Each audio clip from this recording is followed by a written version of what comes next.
What is up, YouTube? And we're back for potentially the last episode of Enclave Reborn Redux. We are looking at a complete conquering of America, minus whatever the fuck is going on in the Divide, and technically our little Brotherhood vassal, which, you know what? I'm inclined to leave him be because he's technically a military force. In this case, it's a she. But I'm inclined to leave him be. Because they're doing their own thing. They're doing just fine. The Divide we've got to resolve on our own. Canada we still need to deal with. Old Spokane State, the Broken Coast, these fucking assholes, the Communists, Middlemark, the Republic of Three Rivers, the Congress of People, and the Old Believers need to go. Pine Edge and the Last Redoubt are going to be under our influence here soon. Live Wires and Newton, I think, are the last, like, hostile, quote-unquote, influences left in the country, minus our invasion of the Coffee Baron down south. So a couple things we're going to start off with immediately, picking up where we left off with our Chinese expedition, making peace for the Great War. We're going to spend some political power. Let's do Reclaiming Oklahoma City, the Chained Choir, and Oklahoma's Last Patrol. The Texclave, we don't own New Pecos, which I think is actually owned by, yeah, I think it's one of these up here. So we'll have to probably annex Mexico for them if we really wanted to.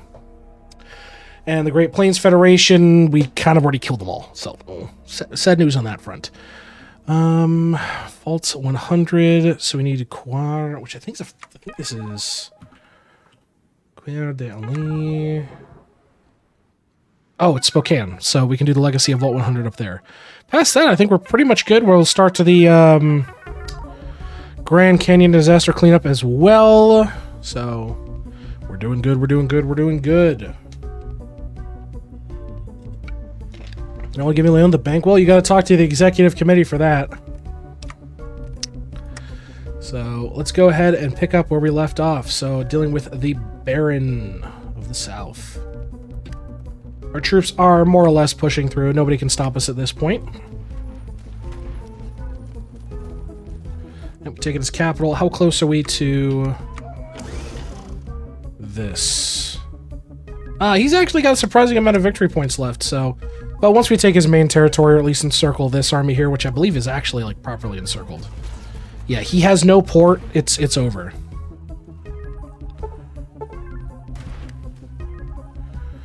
Oh, NORAD's online. Okay. Who's the executive? The mod team are executives of the bank. The president today oversaw the resumption of operations at the North American Aerospace Defense Complex in the Cheyenne Mountains to a crowd of military officials and a few onlookers who happened to be in the Colorado Springs area at the time. The president thanked the hard work of the men and women who managed to get the old base back up and running, as well as reinforcing the point the United States is here to protect America and that this was a vital part of America's defense.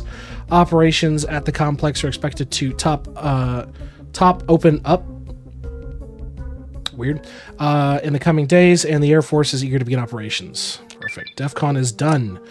Department of Public Works, we've already seen this through the Hurlong tree previously mentioned. Let's go ahead and power all the grids, construct all the grids as we have been doing. We're doing the Farson project to get the mole miners involved, which is great. Digital encryption's good, just finishing out the last of our research shenanigans. We can just do some radar tech at this point. The DEFCON system. Yeah, basically, you get buffs, things like that. Which, I mean, would have been useful for a time, but...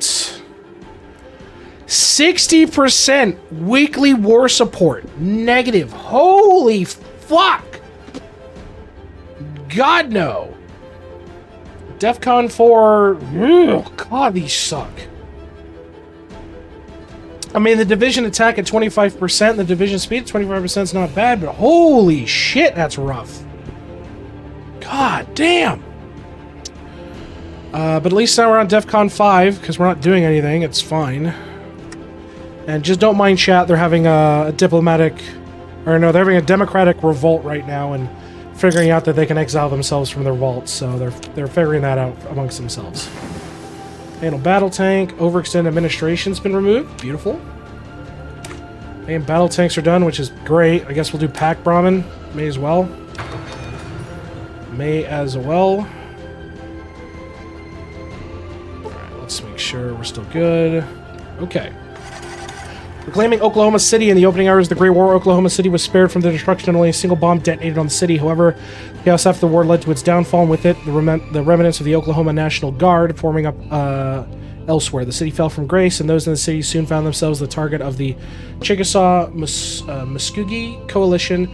As the years drove on with the Native Coalition deciding the city of raiders was not in their best interest, that didn't mean that the city benefited from the coalition's gambling empire. Instead, the native soldiers watched over and kept peace. Oklahoma City soon began to serve as a center of caravan trade, its economy driven by goods moving overland through the region and down the Canadian River. As long as they paid those in Big Spend, what difference did it make what they did in the meantime? If anything, the increase in trade meant they could funnel weapons to Big Spend and elsewhere to avoid the ire of the casino families. Despite its resilience, the city's potential remained untapped and overshadowed by the coalition's other interests. This, of course, identified Oklahoma City as a key location in our efforts to reestablish order in the Midwest, recognizing the city's strategic position along the major trade routes and its historical significance, as well as semi-independence from the casinos. Since our return, we've replaced the native casino enforcers, swiftly restoring a long-lost essential infrastructure, revitalizing the city's trade routes, and began a campaign to tying the local economy to out west. The Canadian River trade has expanded, and the new technologies introduced to enhance agricultural production and resource management in surrounding areas. Perfect. The Sirens of Oklahoma. In the remains of Oklahoma lay one of the most disturbing discoveries we've ever made. We're unsure if we had a hand in it or if it was some twisted corruption of man, science, and greed. A pre-war experiment dedicated to psionic potential of FEV. Every aspect of the freak show has the soldiers on edge, and what's worse are the mindless thralls that were once common wastelanders. A few security logs show that they once did battle with the remnant of the Oklahoma National Guard, using their mindless thralls as expendable infantry. Now that we're in control, I think it's best to let this one die. The very notion of breaking somebody's free will is enough to send shivers down one's spine. Imagine if a purist or some supremacist managed to get a hold of these recordings. They managed to pull it off. The backlash alone could destroy everything in the U.S. This will be used in future updates. One of their songs is labeled to wake me up. Yeah. Fucking bury it. Oh, last patrol. Let's see. Rumors of the American ghosts have reached even California. Of course, we found Major General Harrison and his forces still clinging on to the American dream. We didn't believe it. While by now any lineage to their actual units are long gone, the remnants of the Oklahoma National Guard still walk the wastes, and many of them are willing to serve the United States and the Enclave in this endeavor. Many are hesitant to allow them in, especially seeing as they're being led by a near-feral ghoul, and their skill and prowess cannot be overlooked. Welcome aboard. Oh my god. What's the limit? What limit are you talking about? Oh, for like a loan? 10K is the max I'm authorizing for that. 10K is the max. And until you pay that back, the bank will not give you any more loans. This morning, our troops were greeted by the victorious Slater riding out of the base, and with them a surprising sight. With a bugle call of the Reveille, the victorious troops of the Slater rode out in formation, much to the cheers of the troops on the perimeter. What's more, the crazy mutants did it, tied up between them with 3 beast tamers, keeping under control as the largest tunneler we've ever seen. We also had several more creatures tied together in a mass herd. The Slater Major, a little worse for wear, rode up and saluted the ground commander, presented him the Tunneler Queen. The ground commanders report a joint one that the Slater Major is called the operation a huge success, and with that, the base has been more or less secured. Anyone else want to question if the Slater was a bad idea? God bless the Slater. Did we get to eat the divide? No. Oh. I can't declare war on them. So I don't know what the deal is with this. Apparently it's a growing village, so might have to annex them, but that's fine.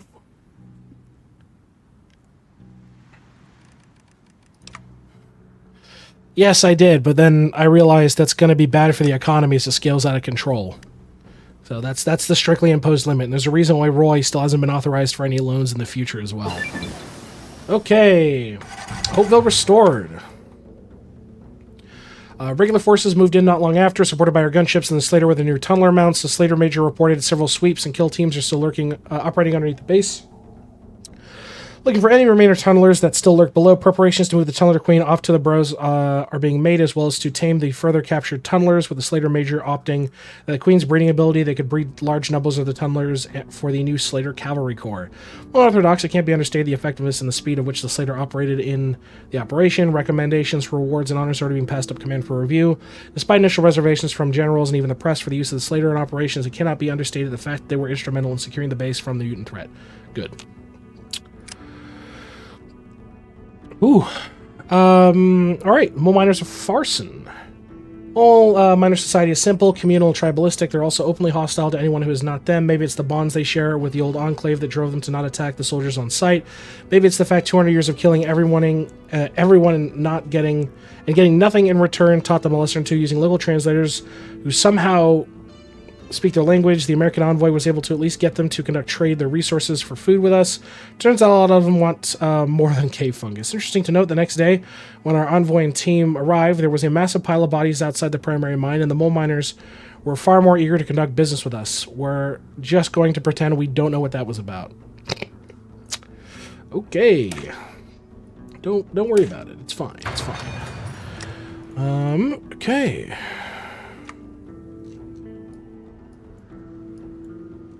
And then we've got to finish up United We Stand.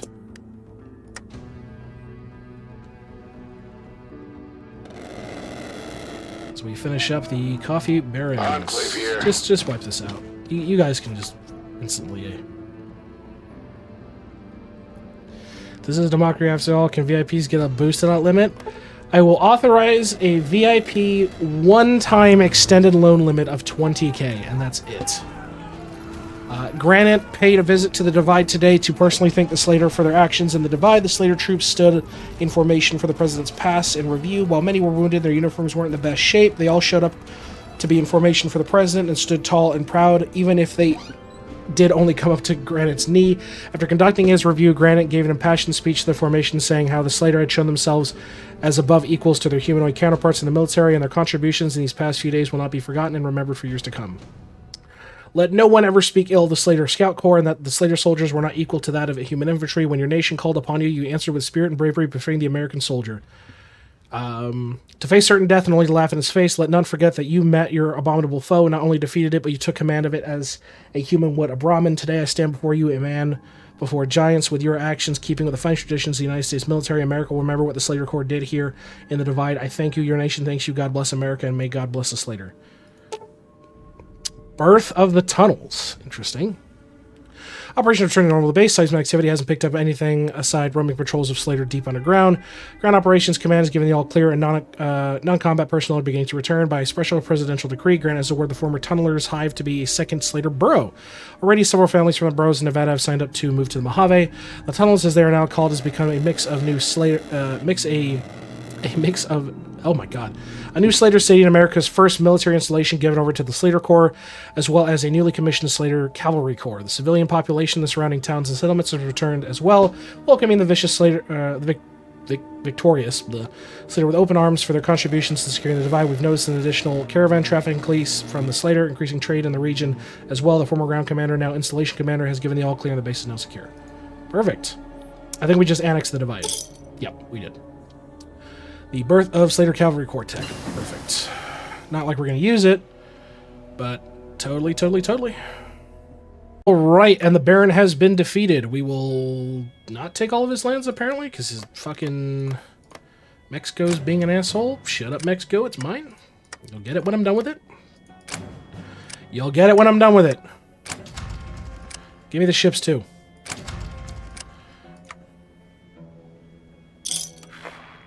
Perfect. Alright, Need 60 political power, which, I mean, I'm gonna let the day tick over so we can start the Grand Canyon cleanup. Here we go. I think that's really it for that. We've got a few things we gotta work on. This isn't relevant. This isn't gonna be relevant, really. And we've got to clean up this crap up here. So we're going to be eating these guys as well. Yeah, so these are going to be integrated. We need to kill these guys, so let's quickly send troops up to deal with this. So, Enclave here. Barney, you can go here. I'll send Everything's always you tighter out here at put you Enclave. here. Let's go This get is you as Enclave main well. com. There we go. Easy peasy. Get our troops up there. Happy as clams. Results of the Great War. Ever since the treaty with China, scholars and historians document the events leading to the day, as well as learning whatever we could about the Democratic People's Empire of China and what they are not the People's Republic of China. While they trace their lineage and culture and infrastructure and even the elements of the government from the People's Republic, they're different. The most obvious fact is they have an emperor, along with some of the feudal style of leadership that's run out of their versions of vaults, which apparently are 3 times as big as even our largest vault. With that being said, we've come to a single conclusion. Go on. We technically won. Being the People's Republic of China was destroyed in the Great War, the Chinese Communist Party was destroyed by the marauding U.S. forces. They didn't survive. Therein, the United States government, in the form of the Enclave and the oil rigs, survived the Great War and returned to reforge the United States on the mainland. Thus, being the PRC ceased to exist, the United States continued unbroken through the Enclave. We won the Great War, also known as World War III. Back to back world champs, baby! USA! Oh my god, that is so fucking cursed. Link it to me in the chat, Mateen.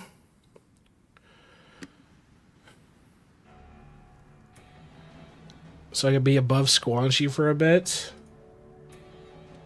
Oh my god. Alright, well, Mateen, if Mateen authorizes it, sure. In what was even for a time a controversial event, the National Park Service accepted billions of dollars from Poseidon Energy to cordon off sections of the canyon for uranium mining and nuclear waste disposal. The result was nothing but a national scandal that many marked the beginning of the decline of the United States in the 21st century. Don't let anyone else hear that. However, 200 years later, Director Colas has identified that the source of the high radiation in Colorado is coming from Grand Canyon and is aiming to fix this. He said the EPA pour over Poseidon records has located the exact locations of the old uranium mines as well as the waste disposal sites. This plan is clear. They move in, seal off the mines after ensuring they're clear, clean up the toxic waste sites for removal, incineration, and eventual containment at a more secure site than the Grand Canyon. Plus, there's a space station wreckage that needs to be cleared out. The problem is getting there. Most sites were remote, even by pre-war standards. Colas has requisitioned the appropriate materials and vehicles to begin work. Perfect. And so it begins one of the final conquests of the more or less Midwest, with the conquest of the live wires. We will wipe the slate clean, because these guys don't count. They're going to be integrated here in a few days, so... easy peasy. He didn't call in his ally. What a coward. Alright, we'll declare our own war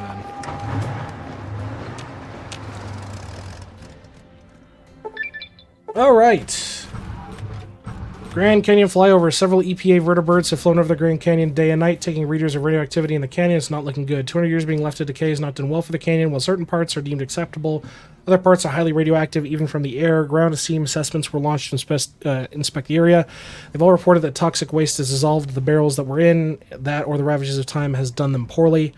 The worst places, of course, are the waste dumps, where poorly constructed warehouses are stacked high with waste and just left there. Teams did land the uranium mines and reported that radioactivity levels were lower than anticipated, but the mines give off eerie vibe. When the one team felt like they were being watched, it was probably just the nerves being around those abandoned complexes. Regardless, Colas had his work cut out for him. Yes, he does.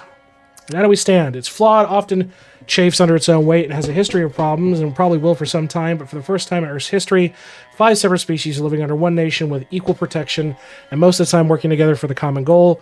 A human barters with a ghoul, while slater children play together with wasteland children in the streets. Mole miners pull out ore to supply construction projects manned by super mutants. At the helm of all but the president sits before the stars and stripes, hoping to have directed the United States to live up to its old credo. I've removed the genocidal ways of the purists and looked towards the 2300s with the renewed sense of purpose. Nah! What in the goddamn why? Yeah, you can really flip if you wanted to. Did you reject the mutants or not? Fuck no, the buff is great. Always keep your mutants. Yeah, get so many good events out of them, you just gotta bite the bullet on some of the initial shit events.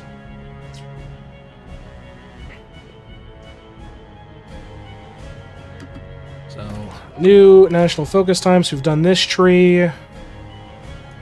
We should be able to just bypass this. No, apparently not. Okay. This we need to finish out for these few things. USAA control, operations control, get the link to NORAD, the nuclear question. Yeah, definitely get all this done up as well. Yeah, this will all be fine. Alright, let's get operations command going.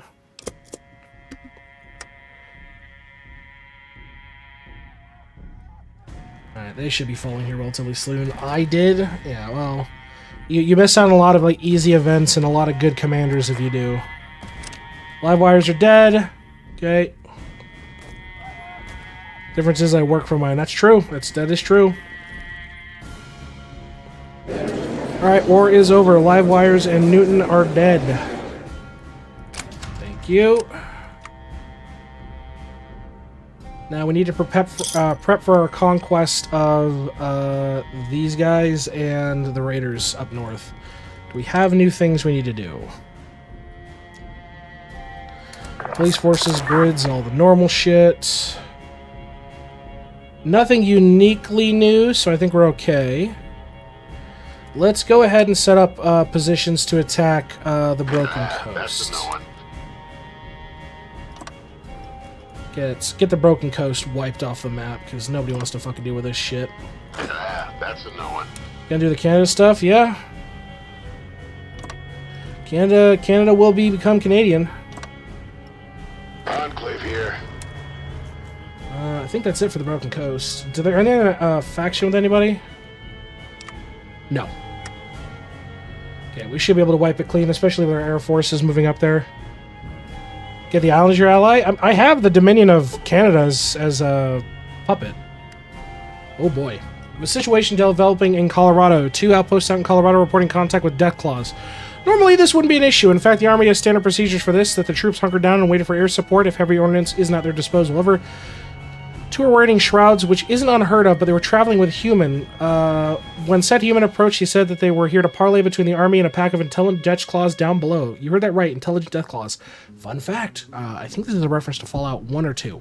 There is a vault full of intelligent death claws.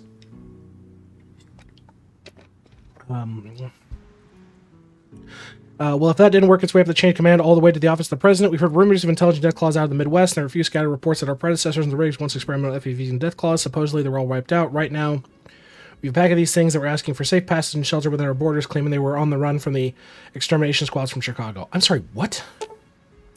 They can talk? Of course they can. We've gotten more out of the Deathclaw matriarch in charge of her brood. If you've ever heard of a Deathclaw speak, let me tell you, it's weird. There's a mix of some intelligent Deathclaw tribes that once roamed the Midwest and escapees from Chicago experiments. Ever since the escape, Chicago has been sending kill squads after them. They've been running west. They're asking for the equivalent of asylum within our borders, knowing Chicago won't dare attack us until they're ready, which they fucking ain't. They're not asking for much, just safe and secure areas where they can live out their lives in peace. They don't even want to be near human settlements, secluded areas away from humans, and everywhere else where they can live quietly. We've also agreed to even hunt more feral cousins. Intelligence and travel pack tactics makes them more than a match for even the most vicious, savage Deathclaws. We won't hide it. It's bizarre. It's been pretty open about lying any and all sentient species in our ranks, but intelligent Deathclaws, this one's extreme even for us. However, they don't seem to have any ill intentions toward us, and they just want to be left to their own devices. Of course, how can you read the face of a Deathclaw or tell the inflection in its voice is beyond us? Okay, but we're monitoring them.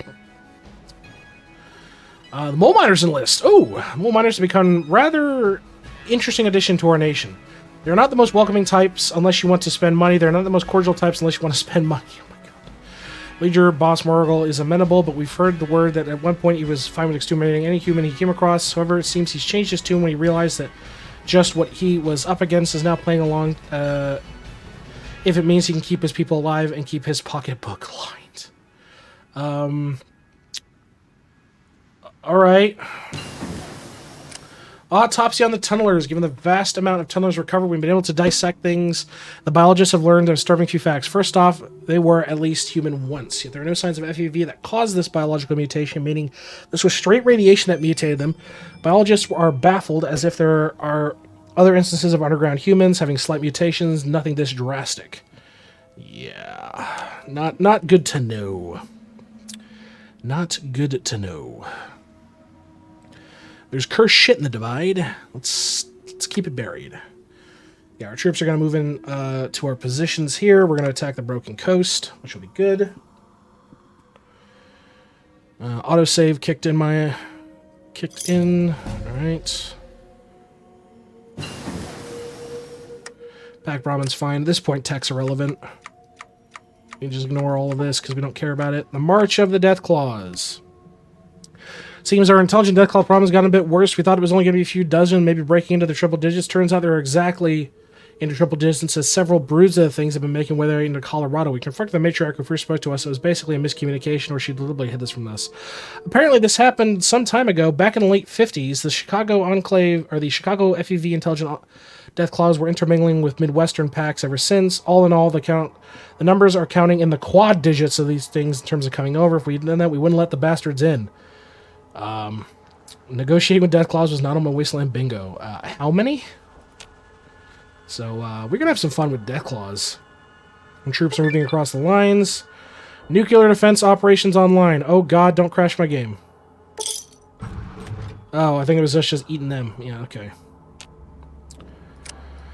Let's go ahead and select a new national focus before I click this. Let's go ahead and get the link to NORAD. Get these done up. Get these done up.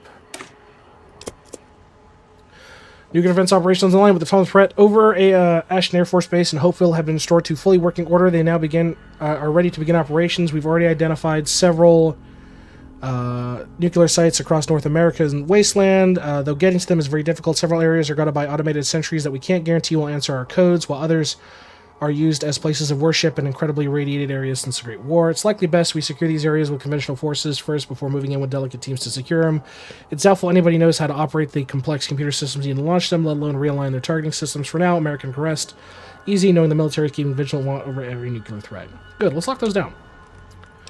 Decisions to lock down silos, huh? Well, I'm not fucking seeing it. Whatever. Is in this big list here? No, I don't think so. Reclaiming Perry, the Ohio Dam, Church of the Silo. We need to own Towner. Do we not own Towner? Towner. Oh, it's still up here. Okay. I suppose letting a few nukes lying around is fine. It's fine. So we'll get our units in place and begin this war.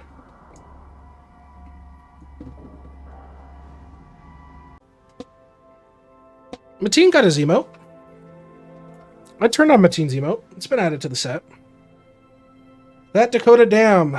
The Ojai Dam might not look as grand as the Hoover Dam or as technologically marvelous as the Hephaestus project, but yet only a fool could see this old dam as anything but as vital, if not more so. Whereas Hoover had infrastructure, Hephaestus had raw power. Lands around the Ojai are as barren as they come for the wasteland. Since wresting control of the dam from treaty owners, we managed to repair much of the damage. Thanks in part to our experience at Hoover, whole swaths of the Midwest can be powered and extending our range. Quite the feat, given our entire project started from humbling beginnings in Gecko's nuclear power plant. Power for the future. Storing Pierre. I'll have to take a look at that. Mateen, can you relink your emote? Because apparently it's not working. Pierre was a bit of an oddity in the wasteland, as fearful of the Canadian invasion, proud of their Crow heritage. They've been doing battle with the Dam Busters and others for decades that have come out of the Plague Lands. Upon our arrival, the city was still in relatively good shape and was benefiting from the increased trade both in the caravans along the river. Not only didn't attempt to put up a fight, but they were focused on a different fight altogether. Well, nominally the threat has always been the Dam Busters, who were wary of the power they held. However, recent expeditions in the subway tunnels made the city has caused Crow to mobilize, and now it's become our problem. When our troops arrived, city militia were training how to fight close quarters combat and techniques we recognize when fighting against feral ghouls. Thankfully, power armor is a wonder in and of itself. While some have resisted, they are more fearful of something else. We exerted control over both the dam and the city itself. However, something is pointing to terror underground. A small patrol past their forward positions revealed a network of tunnels that could run for miles. Enclave intelligence has looked through it and determined that they're likely linked up to the Nebraska quarantine zone, which, yes, stretched into South Dakota. Callahan pointed out that if we're ever to return this area to normal, we're going to need to clear out the network underneath Nebraska and Nevada sooner rather than later. We'll get to it. And a couple bases coming online. Declared war. We have declared war, folks. It's time to go to work. Wipe out the broken coast. Let's get Canada's lands back to her natural self. Yeah, they've got nothing to stand up against us. EPA base camps established. Director Colas has announced his Grand Canyon Task Force has managed to set up camp at the old Verkamps Visitor Center after clearing out some raiders who were using the place as a hideout. A second force has been dispatched by Vertibird to secure the North Rim Visitor Center, and a third group is setting up near Bomb 002 site. The Bomb 002 site and Northern Rim Visitor Center base camps work their way towards each other, with primary coordination being run from the Verkamps Visitor Center. Similar teams are being sent to known uranium mines and waste sites to assess how bad the damage is. But overflights are looking grim. At night, there's a distinct green glow from the known dump sites, and Colas is putting in requests for additional hazmat suits. There's also a threat of local wildlife, with mole rats, giant insects, and the telltale signs of death claws in the area. Colas has dispatched some of his security forces to help shore things up. Viewers are getting strange reports of screeches and bizarre howls in the night. This is probably nothing. Just the wind, probably. Yeah, likely. Totally believable. Link to NORAD. The Ashton Hopeville to the NORAD line. The NDOC mission expands. A direct link to the NORAD command center has been established. NORAD's early warning systems and greater access to classified pre-war nuclear information would go a long way in keeping America safe from the threat of pre-war nuclear weapons falling into the wrong hands. This has also allowed for NORAD to take stock of what nuclear weapons we've recovered, creating a backup site in case NDOC is taken offline. We've also begun monitoring Chicago, though most of the information coming out of the Enclave-controlled city is scarce at best. Leaves one final question,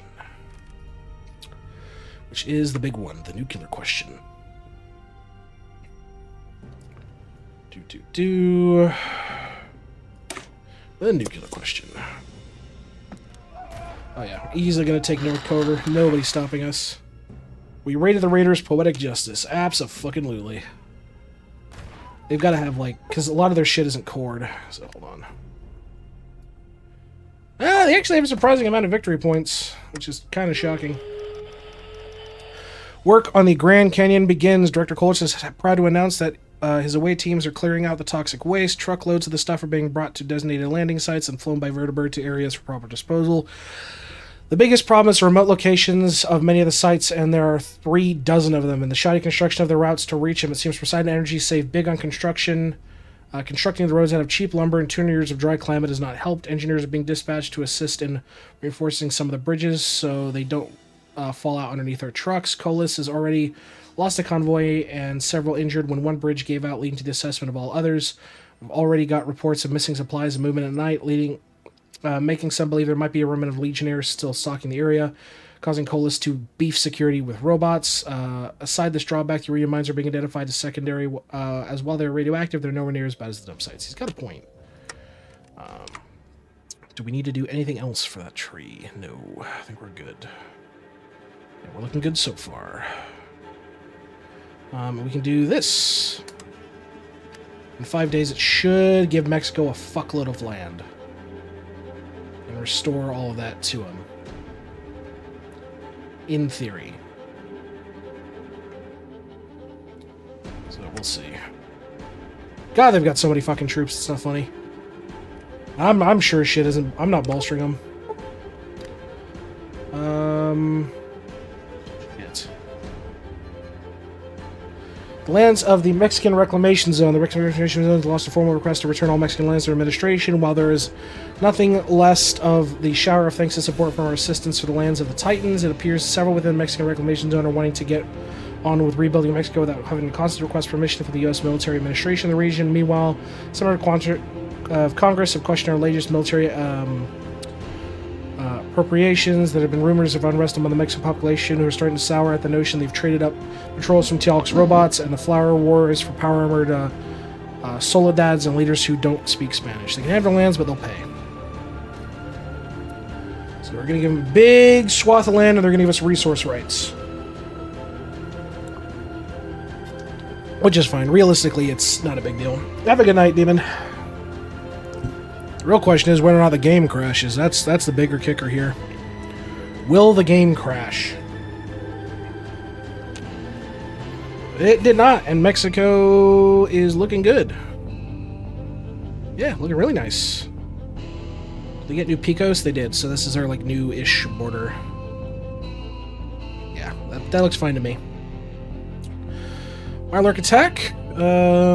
This is related to the Grand Canyon. So, find the culprit of missing supplies and movement within the canyon. A scouting group was accosted by several mutated monsters while trying to find a closer landing zone.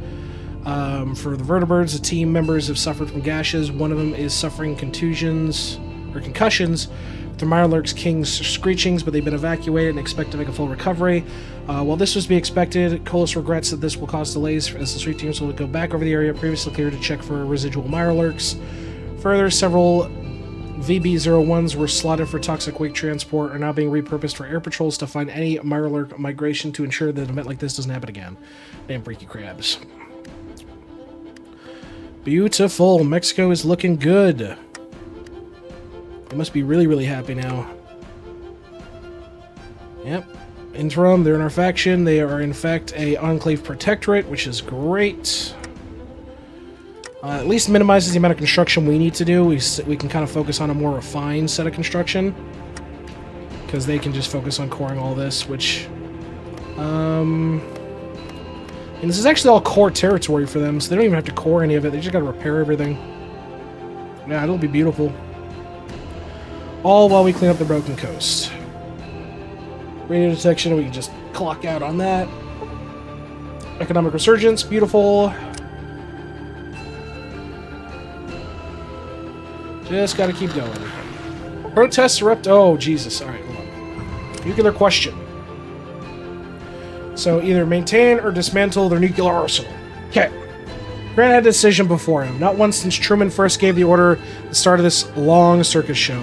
NDOC and NORAD were recovering nuclear weapons left-right, but the question on many lips are whether or not to arm the bombs or destroy them. Many argue the myriad of threats in the wasteland from Chicago and beyond necessitated the need for nuclear weapons. Who knows when we could come across a threat that a soldier in power armor and a rifle couldn't handle.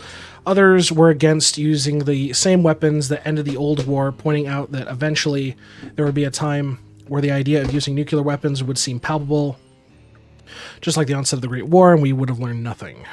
Maintain the arsenal. I shouldn't have clicked that. That was my mistake. That was a protest about the death clause. Can I get paid for code? Well, you'd have to speak with Squashy to get that process started. He earned his right through trial by fire. In terms of focusing for this, let's do the early warning systems. Get this up and running. And keep... Oh, found some bonus tech. And we'll just keep pushing into the Broken Coast and tune in when there's anything interesting. Early warning systems. Forever vigilant. The pre-war, the United States had a series of powerful radar arrays positioned around the country that allowed for early warning of incoming Chinese bombers and missiles. It was these very same sites that detected the birds in the air that relayed NORAD. While we weren't expecting another dastardly communist attack, we don't know what is beyond our borders. Sea traders from the south tell tale of the Inca and their war fleets, and there is the Chicago threat. There's no telling what became of Europe. We have identified several former sites where construction teams are standing by. Absolutely. I think this is a Fallout 4 one, if I remember.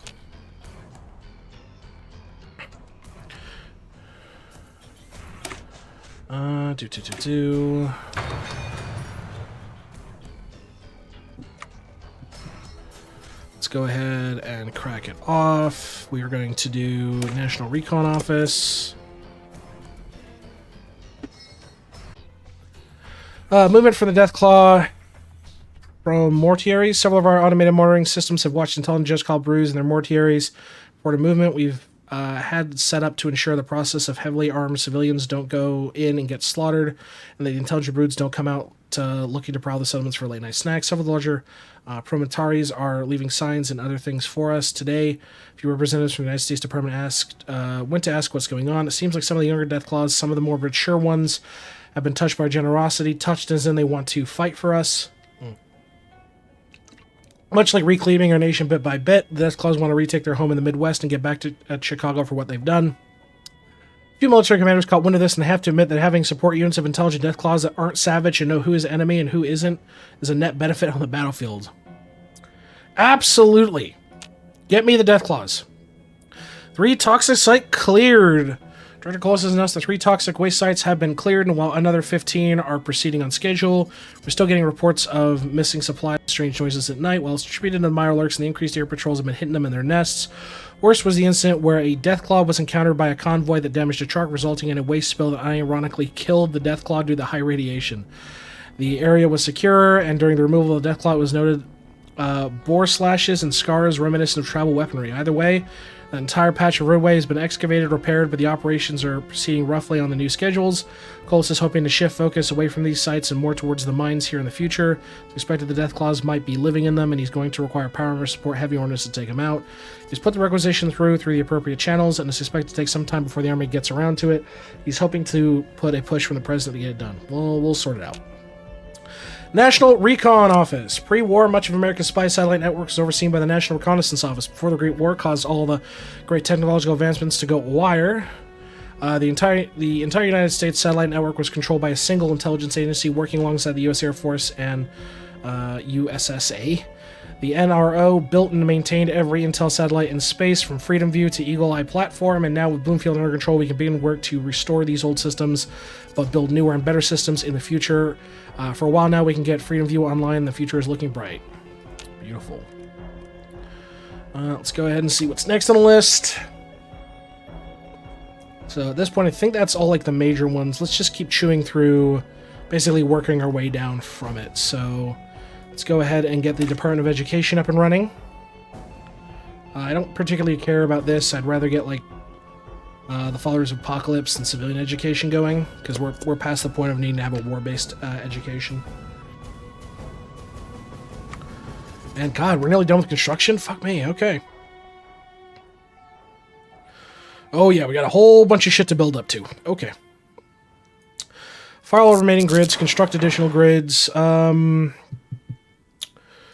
secure the White Sands Research Center. Sure, we'll just go down the list here, get those up and running for that. I'd rather wait till we eat the Broken Coast fully, and then we can do, like, the old Spokane State. But I definitely think War with the Dredgers is ideal as well, so if they're not in a faction, it's no big deal. Yeah, they're not. Let's just go ahead and do it. Put more men on the line against the Dredgers to help push them up. Yeah, push this. Get other men on the other side to help push this front. Push all the way here, please. Just have our men kind of slowly...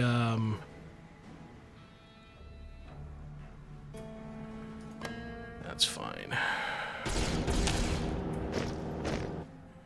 So we'll just keep pushing forward, killing the Broken Coast, killing the Dredgers. The old Spokane State is going to be next on the docket, so is Middlemark, a few others as well.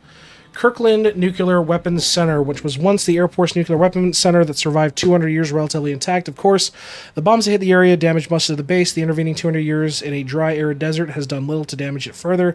Coupled with the automated defenses meant few scavengers picked the base apart. Those defenses thankfully answered to our codes, and after the Air Force secured the facility, the NDOC teams moved towards the restoration of the base itself. As per executive order, the facility is being restored for nuclear weapons integration and development. Furthermore, it was allowed technicians to be able to see long-dormant nuclear weapons viable after 200 years, provide upgrades and repairs when and where needed. The alienist was sitting on this! Oh, recapturing Los Alamos. Suffice to say, we're a bit shocked to discover the colony of ghouls living at Los Alamos, many of whom were remnants of the research scientists and military guards there. While the research into born ghouls is frightening, NDOC wishes to return the facility to working order, more particularly finding ways to combat the radiation from a myriad of nuclear materials and systems from across the wasteland. Several of our goose scientists left have wished to come aboard, and it's obvious that they can't stay in the facility. A noble goal indeed. Trade post is renamed to Van Buren. Beautiful. Yeah, let's get Los Alamos up and running. We'll go ahead and repair the Everett array. Oh, does he not give events? I don't think these give events. They just give radar stations. That's kind of shitty. All right, well, focus on the stuff that's got flavor as we continue our conquests north. Canyon Project team has managed to clear another 7 sites, bringing the number up to 10 total cleared. A further 26 remain across the Grand Canyon. They're increasingly hard to reach positions. The EPA is having airlift equipment in as routes are so bad. It's a wonder Poseidon even managed to get the material in there in the first place. The EPA did manage to discover Old Poseidon office complex that managed the area, and it's exactly what you expected. Corners were cut left and right. The roads were designed to be one-time use for any inspector, given instead a flyover and a facade showing that they were properly handling the material, though they weren't exactly clear of blame. It seems the regional EPA director for the area was siphoning funds towards a special federal project with money she was supposed to be using for the investigations after the state and Commonwealth complaints. Coles dug a bit deeper, and that special federal project, it was the Enclave. Well, no time like the president to make amends, and Coles is hoping to do the right job. Yeah, let's do that. Enclave Hydra.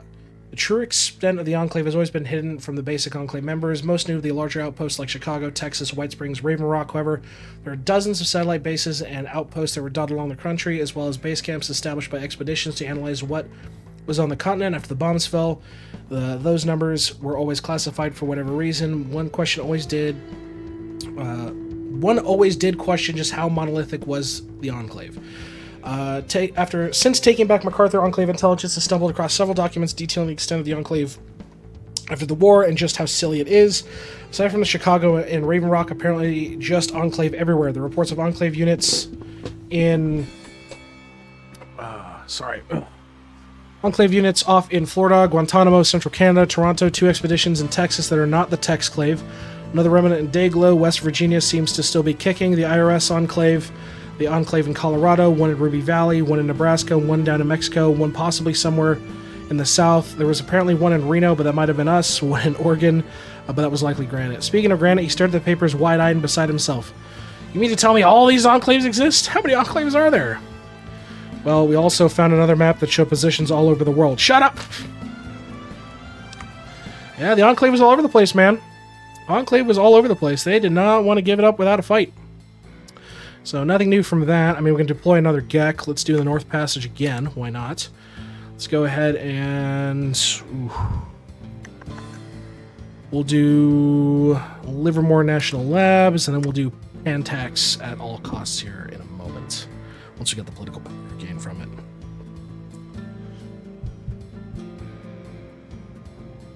All the different rebels. Yeah, true. And I mean, we did pick up a good chunk of them, but obviously with MacArthur falling, that isn't great. Teach for America. So, establishing public school system, even if will not for a great while extend beyond the cities, presents us an opportunity. And we want to do... we will tell kids about the mistakes that led to the Great War. Yeah. Yeah, that's fine. We'll tell the mistakes of the Great War. I don't want to, but, you know, we're being the nice Enclave. Yeah, we'll just keep working down what we got. So, civilian education, and then fund the College of the Followers. Because, yeah, they do actually have, like, quite a bit of knowledge that they've been stockpiling for many, many years. I mean, that's like their whole gimmick, I guess is a good way to put it. It's like literally all they do is stockpile knowledge and help the wasteland. This is Enclave Maincom. Okay, well, the Broken Coast should be dead here relatively soon. I think they're pretty close to capitulation. Yeah. It controls 33%, 20% will capitulate. The dredgers will drop at 15. So we basically just got to run up the coast and we'll be fine. Trying to think, this is probably a good idea to also do our war against... are these guys all in a faction, or are they all on their own? Middlemark's on their own. Okay. Why isn't your video feed working? Let's go ahead and get up a front on Middlemark. Get them going as well. Kind of just tag team the remnants, the wasteland. We do share borders here. Enclave here. Yeah, here and here. So I think that's the only points we share. Everything's always tighter out here at Enclave. So let's go ahead and get this. Get this. Perfect. And once those units are in place, we'll be able to launch a war against Middlemark. Enclave here. I need to make sure your front line is set up right. Yep. Make sure you're doing that. Our Air Force is in the air, absolutely decimating them. Project Jackson, a success. Project Jackson has been nothing but a success. Sure, there were some talks with the Deathclaws that were trying to scope us out and find our tactics, but usually when it comes to feral Deathclaw hovels, we just airstrike them, so it was kind of a moot point. Close quarters combat, the Deathclaws were instrumental in assisting our units in clearing out simulated targets, their thick armored hides deflecting rounds and lasers as they closed in on target after target. The army even got around to designing rudimentary armor for them, which has increased their effectiveness tenfold. The real success came during a live-fire exercise against a hovel of raiders that had taken up resistance in one of the mock settlements we had set up. Attempts to remove them peacefully resulted in taking pot shots at us. Normally we hit the area with an airstrike, but instead we decided to test the new Deathclaw units. The armored pack broke into their defenses at night under the cover of fire from the U.S. Army units and raised hell. Their speed, agility, and lethality were second to none as they tore the raiders apart and left none standing. They even planted a U.S. flag in the village to signify their victory. We had to call out the promontories for additional volunteers for the new Deathclaw Auxiliary, and there are a few more who have evenly insist. Oh God, no! We will not start implementing Deathclaws. No. Great idea, but it is way too late. Warren Air Force Base silo. We've been able to gain control of the silos at Warren Air Force Base, and lo and behold, they were empty. Warren was one of the few bases never received automated production silos. It was scheduled for early 2078. Thus, all the missiles spent. The base remained dormant for 200 years. NDOC is preparing to refurbish and restore the silos as well as look into the making them automated. Similar method to Hopeville and Ashton. This is made difficult due to the large amount of feral ghouls that happen to infest the tunnels under the base, which are proving difficult to eradicate. While it may be some time before we can get the base fully stocked, another arrow in our quiver should we ever face a threat to destroy us. White Sands Research Center, the place where it all began, where humanity took a fork in the road and it took a place to one of the greatest inventions in history and led us down the path of the Great War. While nuclear testing on American soil was drawn down in the lead up to the Great War, White Sands took on another approach, researching what combat would be like on a radioactive battlefield. That was some data used by our predecessors, but the bulk of it was left behind due to the Enclave's focus on small unit operations. Now, with this under control, we can put much of this data to use. At the same time, the NDOC is having to control the facility from a certain crazed religious group apparently worshipping the Trinity site. That checks out. Religious fanatics? No, couldn't be. Could not be. Yeah, we basically just need to push through. Goddamn, tank divisions? Fuck me, Canada. Alright, cool. You do you, man. Go head up to the harbor and just end this facade. Like, this war needs to be over. Our troops are moving for the invasion of Middlemark as well. Old Spokane State will be tackled next also. Which, I will do it. Kitsap Nuclear Storage. The Pacific Submarine Fleet was the cornerstone of the Naval's contribution to the nuclear triad. Even time 13 ballistic nuclear submarines were stationed off of China's coast. Kitsap supplied every last one of them. The undocked technicians pried open the storage doors. We found a few dozen nuclear warheads lying in wait, having survived the hellish cold of Washington. Most were badly decayed, but they were radioactive ice balls. Regardless, NDOC has recovered all of them. The cursory assessments show that we can still build a few functional bombs out of these. A horrifying thought, knowing who controlled this area not too long ago. While ballistic nuclear submarines won't be making a return anytime soon, the Navy is working with NDOC to ensure proper procedures are in place for future warhead storage. Good thing the Brotherhood never got these. Yeah, imagine the Washington Brotherhood with fucking nukes. If the battle wasn't rough enough, or lo and behold, the Troll Warren got a hold of them. Oh, that would have been nasty. Alright, civilian education's done. Let's go ahead and fund the Followers Apocalypse College. Get that going. It'll cost us some political power, but not really a big deal. Enclave here. If I really wanted to speed this process up as well, which I'm honestly inclined to do, let's just keep pushing this out. Retake Prince George. Just send everybody in to attack everybody. Enclave here. All my units are still moving in place for this. Okay, Broken Coast is gone. Just give me what I can take. Yeah, just give me all this shit. I get 600 points, so take all the inland stuff. And then take it all. Yeah, you don't really get a choice. And take their navy. Perfect. Lawrence Liverpool National Labs. Okay, hold on. The LL LLNL Center, centered on safety, security, and reliability of America's nuclear weapons. As just the undock is the largest facility.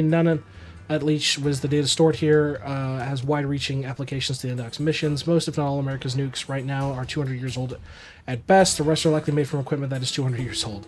Data from the LNL will not only restore as much of our lost knowledge on nuclear safety, but allows us to innovate beyond what even our pre-war predecessors had. While we may one day unleash nuclear fire once more, we will be doing so in the most secure and safe equipment imaginable. How comforting. Alright, so got guys who basically don't have orders now. I just need you to rush in and fucking kill the dredgers. Just kill them. Who the hell is this? The rest of you guys all have orders? Good. Go fucking kill them all. Ooh, we can send couriers to the Straith Commune. Communists on American soil, kill them all. Well, you know what? I'm not opposed to it. Dirty commies. Straith Commune declares war on the United States. Do we share a land border? We do, actually. Everything's always tighter. Ulysses, get your ass up here and deal with the problem. Why isn't your video feed working? We share any other border with them. A couple of other minor ones. Yeah, fucking, we got communists on American goddamn soil. I can hold the event for a few days before it triggers. So, couriers we sent to Redmond didn't make it far before they were arrested by Straith Commune and executed. We heard rumors that there was possibly a communist nation up in Alberta, but we never gave it much credence. Enclave intelligence has been too busy elsewhere to dedicate assets to monitoring Canada, but from what little has come of the Great White North, there have always been rumors. In truth, we were more focused on the monarchy in Manitoba and whatever squabbles were going on in Alberta. Turns out we were wrong. The event was publicized over the radio as the leaders of the Straith Commune announced it was time to end the Great War. America had come for them to finish the job. It was right off all the people of the Straith Commune to rally together in arms in the Great Patriotic War. Okay. How long can I hold this? For like 14 days? I may be able to buy some time with that. Even if the event times out. Because it'll basically just pick the default option. Oh shit. I did not realize I've got borders with you. This is Enclave Maincom. Okay, middle mark is just gonna be a fucking pain in the ass. All right. Why isn't your video feed working? Let's do this. Why isn't your video feed working? That's fine for now. Yeah, we're gonna be going to war with them here real soon. Hopefully our men can make it up in time. 7 days, maybe. The dredgers were just hammering as hard as we could. Take Prince George, take Chrisdale, take the port. This is Enclave Maincom. Just take all this fucking land.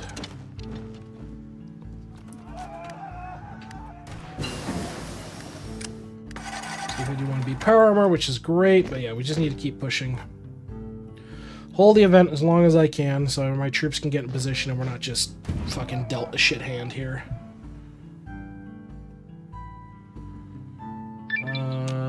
Yep, there it is. Not gonna make it in time. But we did manage to fund the College of the Followers, which is great. Next on the list. Entertainment Broadcasting Department. Absolutely. Right, kill the dredgers. I found something. Pantax has been secured. In a way, in Amarillo, Pantax was hit hard by nuclear weapons, and much of the base became an irradiated hellhole after the war. However, the pre-war government knew this, and much of the base's facilities were moved underground with the help of Vault-Tec. Sadly, the consistent false alarms meant nobody heeded the warning until the first bomb hit Amarillo, and the rest was history. While the surface was largely scorched, underneath was only irradiated. We can fix that easily. As such, it became the most important site for NODEC to capture Priority 1 target list. Since the command intercepts, Pantax was the primary nuclear assembly and disassembly facility. As such,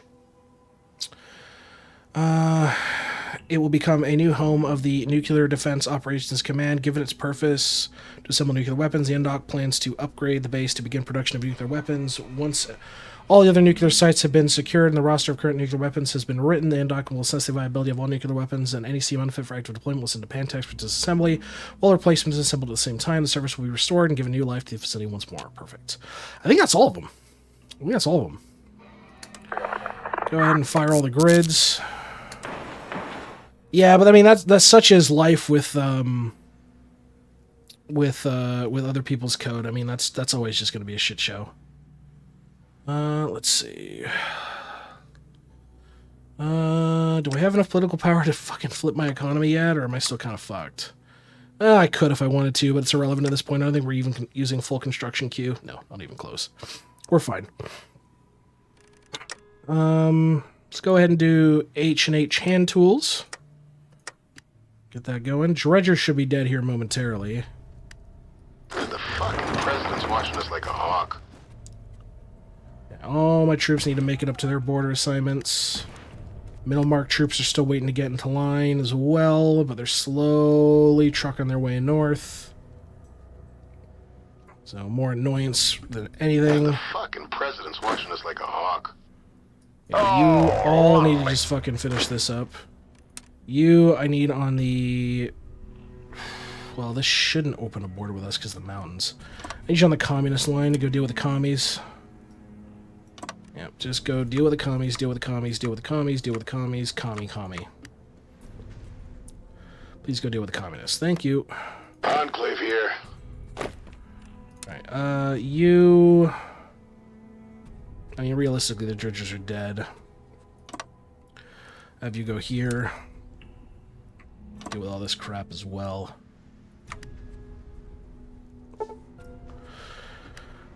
Fort Sill, we get missile artillery batteries and missile ammunition. Tad bit late, but that's fine. Some more power system stuff. Because we're all just doing the, what's it called? The government projects. So we'll do El Paso next. Deathclaw hunting airborne style. The army's managed to... the army has finally delivered the heavy ordnance and power armor, and the troops are as well as ready to operate the equipment. Along with the air support provided by the EPA vertibirds, we were deployed to several identified laboratories and uranium mines to handle the Deathclaws there. Oh my lord. Interestingly, there were signs of half-eaten remains in and around the uranium mines, including several bodies identified as human. No Deathclaws were reported. One team entered the cave a short distance, reported noises, but they were not equipped for cave combat with their heavy weapons. The caves were marked as not clear. The Director Colas will deal with them when he gets there. The EPA members working in the canyon were expected to be on alert for the time being. Good. Now we can resume work. Come on, just fucking in this fight. The president's watching us like a hawk. It's only going to get worse for you, and we're trying to attack the communists. War crimes. Punish the troops. God damn it, no war crimes. Fuck y'all doing? Stop committing war crimes, you fucking idiots. Alright, mail mark. I'm run 2 terabytes of code to try to run and fix all the different mistakes while also trying to change my style to match. Yeah, it's gonna be rough, man. Alright, we'll call all of our allies. We'll attack mail mark as well. Dredgers are not fucking dead? God damn it, man. Out here at Enclave. Enclave here. Kill the fucking dredgers, dude. Just end this shit. This is Enclave main. Yeah, you're also gonna come up and attack McBride. Just fucking take your lumps and die.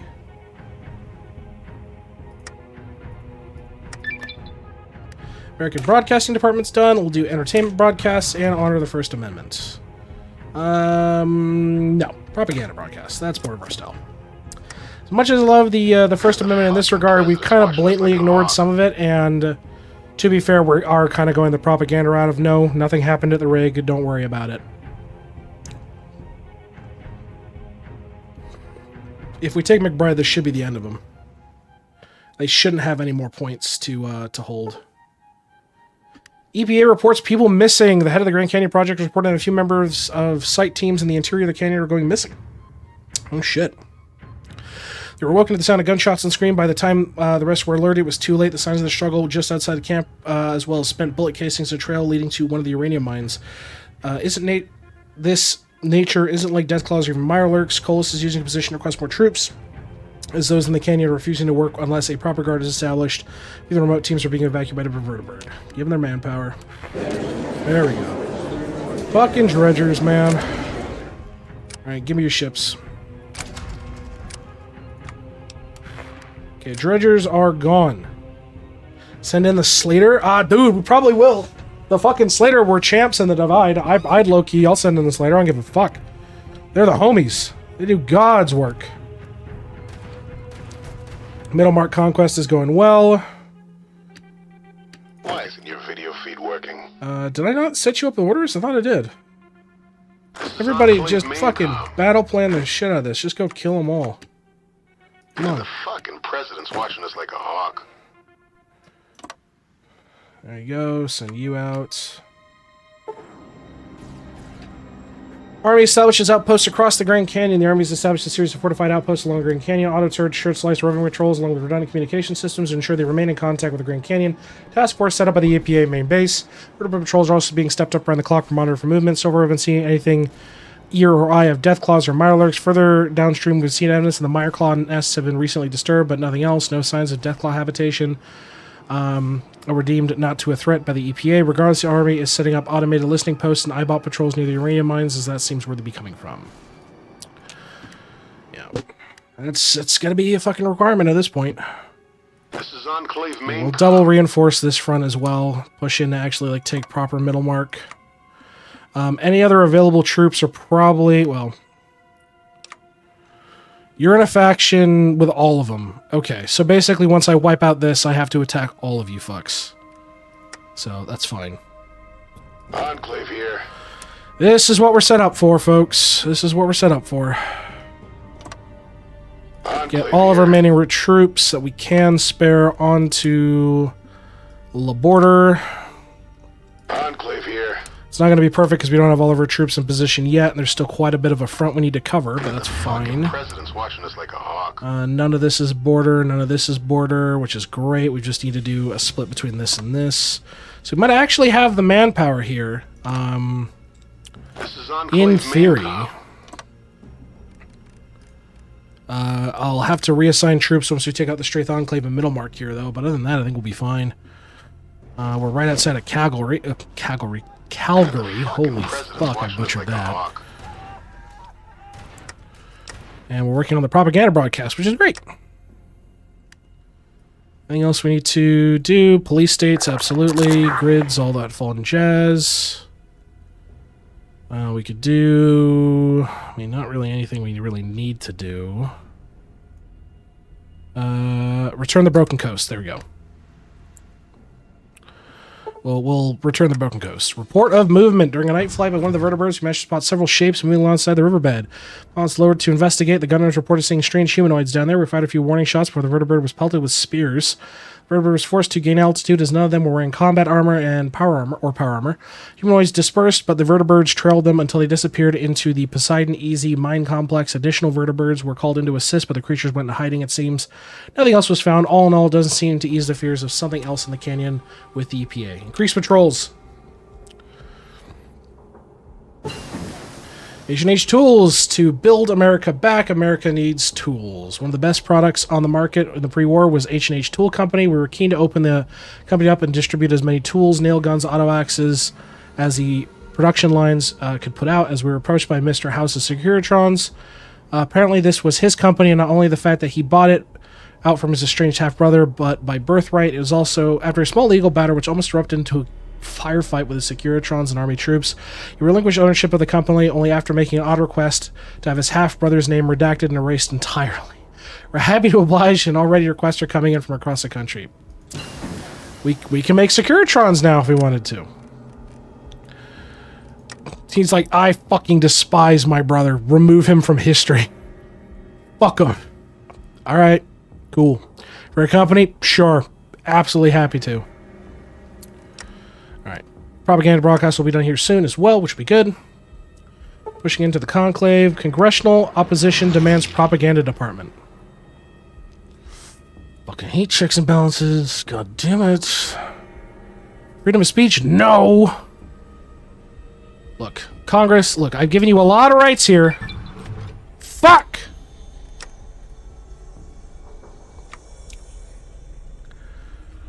fucking Congress is fucking my shit up again, and I'm stuck to go entertainment broadcast, you fucking dick.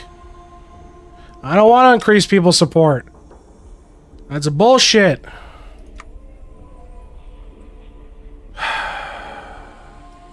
I'm doing USA mission control. Fuck you.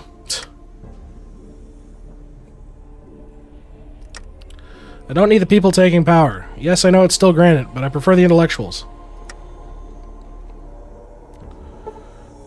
EPA returning to work. Director Coles has managed to push for his teams to return to the canyon, if nothing more than to assess the remaining toxic waste dumps in the area. They're to be inserted by air alongside several armed troops. Their job is simply to assess the state of toxic waste dumps, report back if it's necessary to begin decontamination operations.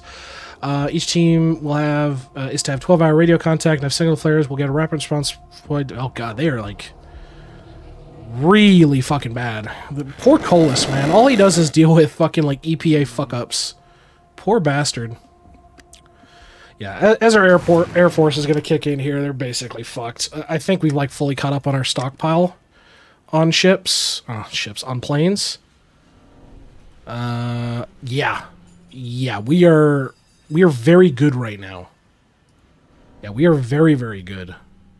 Actually, these are a lot of just fucking mono fighters. What's the actual number like? No, shockingly, we're actually good. We're actually fucking good. Did any of those nuclear cannons get manufactured yet? Son of a bitch, they did. Fucking nuclear cannons. Why not? Let's go ahead and send them to the troops that don't have them. So, there you go. Go have fun with your nuclear cannons. Alright, we're taking Calgary. We're pushing farther into the commune, which is great. The Victorian coast. The Canadian Crown has set foot on the mainland. The United States Broken Coast Administration and Reconstruction Authority has formally handed over control of the Broken Coast to the representatives of Her Majesty's Royal Victorian Government today. The event was given much fanfare in the former headquarters of the USBCARA in North Cover, where Granite ran his Raider Empire, or not Granite, Graven. Victorian Coast Restoration Society has officially taken over the reins, while the USBCARA is having its efforts focused elsewhere on the continent. On the continental United States, the Royal Army is taking a form out of this operation, backed by the industrial agricultural power, to make sure it's readily available food and medicine in the former Raider territory. Give Canada back some land. Yeah, there we go. Canada looking good. I think its focus tree is done, though, yeah, because it became a federal enclave. But, I mean, the land's, I think, cored. Because it's Canadian. No, it's actually not cored. Interesting. I thought it would be. Because it works that way for Mexico, so... Yeah, we're closing up all... Oh, shit, they're leaking out pretty fucking badly. Okay. You guys, I need you to deal with this, like, now. Like, seriously, fucking now. I need you guys to deal with this shit now. Please attack. I beg you.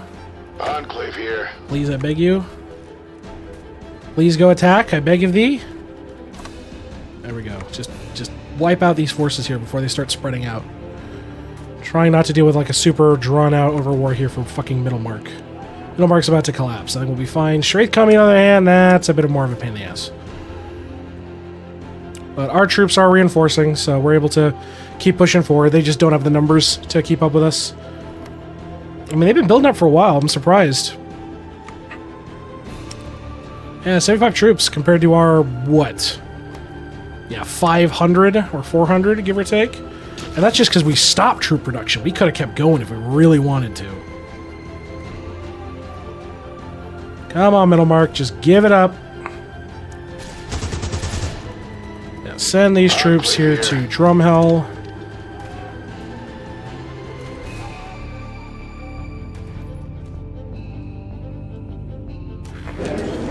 Perfect, Middlemark gone. Mine now. Yummy, yummy.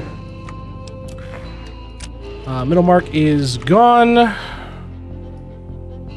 Any other things we need to do for Middlemark? No, I think that's really it. Police forces, grids, the full shebang. We'll do... yeah, if we want to do that. We'll do the North Passage, make it really juiced. God, how many factories are in the North Passage right now? You know, not as much as I was expecting. I know it makes some, but like... Oh yeah, but the water's insane. Okay. That makes sense. Don't forget, don't worry, Spokane. We're not forgetting about you, bud. We're not forgetting about you. You're gonna be going next too, okay? Don't you worry, little man. So these troops that are free up now, I'm gonna need a lot more, actually. So I think this will be post-operation killing the Republic of the Three Rivers. It'll be like one of our few last enclaves. Haha, funny. Dealing with that. So for the time being, I'd rather get you guys in position to deal with that problem. The Air Force is kind of stretched thin. There's not as much of a... Oh! Site team not reporting in. Hey, the QRF in there! It was mutants! QRF got to the site. Last known location, find them hunkered in an old shed near the waste site. Several of the soldiers were dead on the ground, but it wasn't the biggest thing. Around the site were dozens of strange brown humanoid creatures that were attacking the shed and trying to get in. Birds and their fire support drove them off, but not before several more of them were gunned down by the miniguns on board. The survivors were evacuated, but the site team lead said that 2 of his men were dragged away by the mutants towards the cave. We have to count them as dead, as there's no way to dispatch a team fast enough with what little information we have on them and their caves. Director Colas has ordered evacuation of all teams in the canyon until the mutants in those mines are removed. And of course, the army has drawn up a few plans. Let me see them. Oh boy! Operation Ogtubqua, whatever. Between Enclave Intelligence and the EPA, we have a general idea of how the mines were laid out. However, these 200-year-old maps, and there are no way to determine how much has changed since the bomb fell. Common experience from the besieged site team shows that these things are weak to weapons fire. At least we have that going for us. Sadly, we can't just nuke the Grand Canyon. Well, we can, but destroying such a treasured icon of America would be a crime we'll never forgive ourselves for. The first option, of course, is the most direct. Equip power armor demo teams with flamers and incinerators, send them into the caves. Intelligence theorizes they might have an aversion to light, which is why we've only ever had an instance of ice. Thus, it's threefold. We burn them all, the oxygen in the mines, and the light scares them. More effective members are opting to just call in our other super weapon, our Deus Ex Machina FEV. Let's not. And of course, the last option is the Slater Scout Corps and the Cavalry Corps. Quite literally, we have veteran forces specifically designed to handle such situations like this. The Slater are immune to radiation, as are their toner mounts. What's more, the Slater are used to living underground. Lastly, the site team reports that they are nowhere as ferocious as the tunnels were in the Divide. Conversely, with the mole miners who would not only be right at home in the mines, they might actually be able to make use of the old mines since they seem predisposed to working in the mines. Their words, not ours. Of course we're going with the Slater. Send in the Raccoon Boys. But for now, we're going to call this quits on the stream. We'll be picking back up in another part here. For you folks at YouTube, it'll just be half a second. So we will see you in just a moment. Houston, we have a problem. Houston itself, while a massive port city, is vital for both economic expansion and production. Held in the jewel of the USSA, its headquarters. Going in, we expect another derelict ruin, probably overrun by raiders and mocking irony. Instead, the entire complex is in relatively good condition. Schematics and technologies left over from before the Great War were still intact. This isn't thanks in large part to the Houston governing body that descended from the USSA and kept the place in order all this time. With Bloomfield and Arizona here in Houston, we are now have even more opportunities to explore space around our planet and even beyond. We have liftoff. Again, sadly tied to a mechanic that's not fully vested yet, so you can do it, but it's a lot of like just pissing into the wind. There's a few events, but it's nothing like overtly super useful. Let's see. Basically done this. I can do entertainment broadcasts and get this done as well. May as well get the free press and all that jazz done up. So, still working on pushing out the Straith Commune, but we are surrounding their capital and their other major cities, so their industry is basically about to go out the fucking window. So we're looking pretty good on that regard.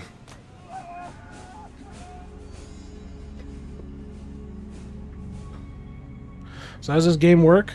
Well, originally, HOI4 is a World War II sim, so you're playing as like Germany, France, things like that.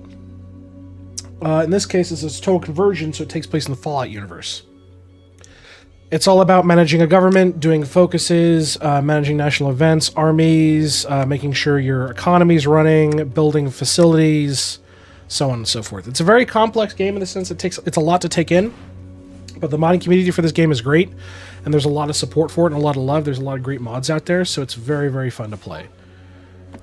I believe there's even a mod that lets you play as San Andreas, and you can be like gangs taking over the streets of San Andreas. I'm not even joking.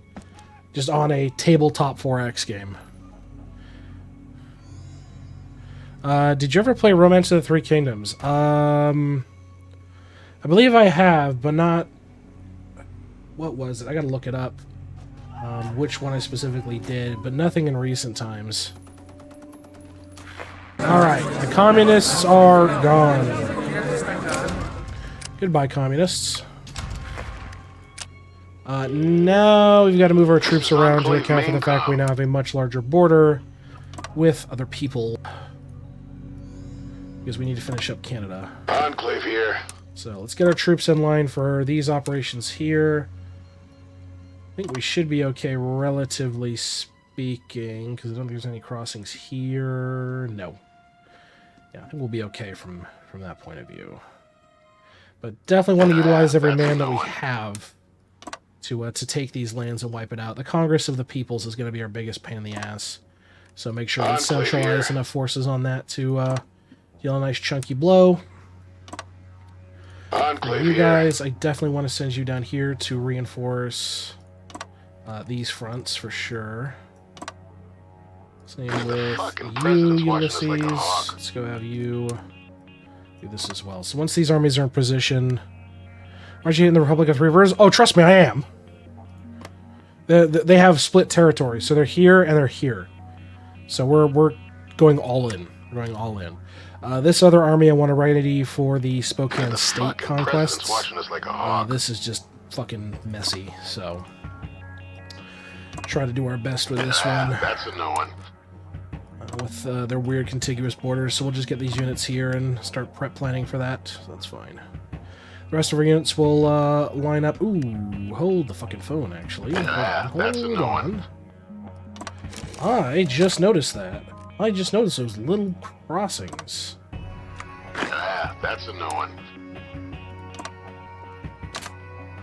Hey, Demon, how you doing?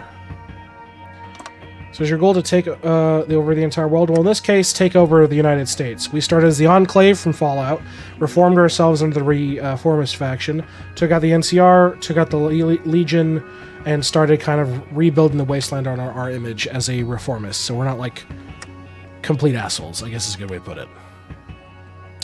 Yeah, we're going to prep our troops, and when we're ready, we're going to do good old war. Oh, God, I did not sort this out. Hold on. Just close this crap up.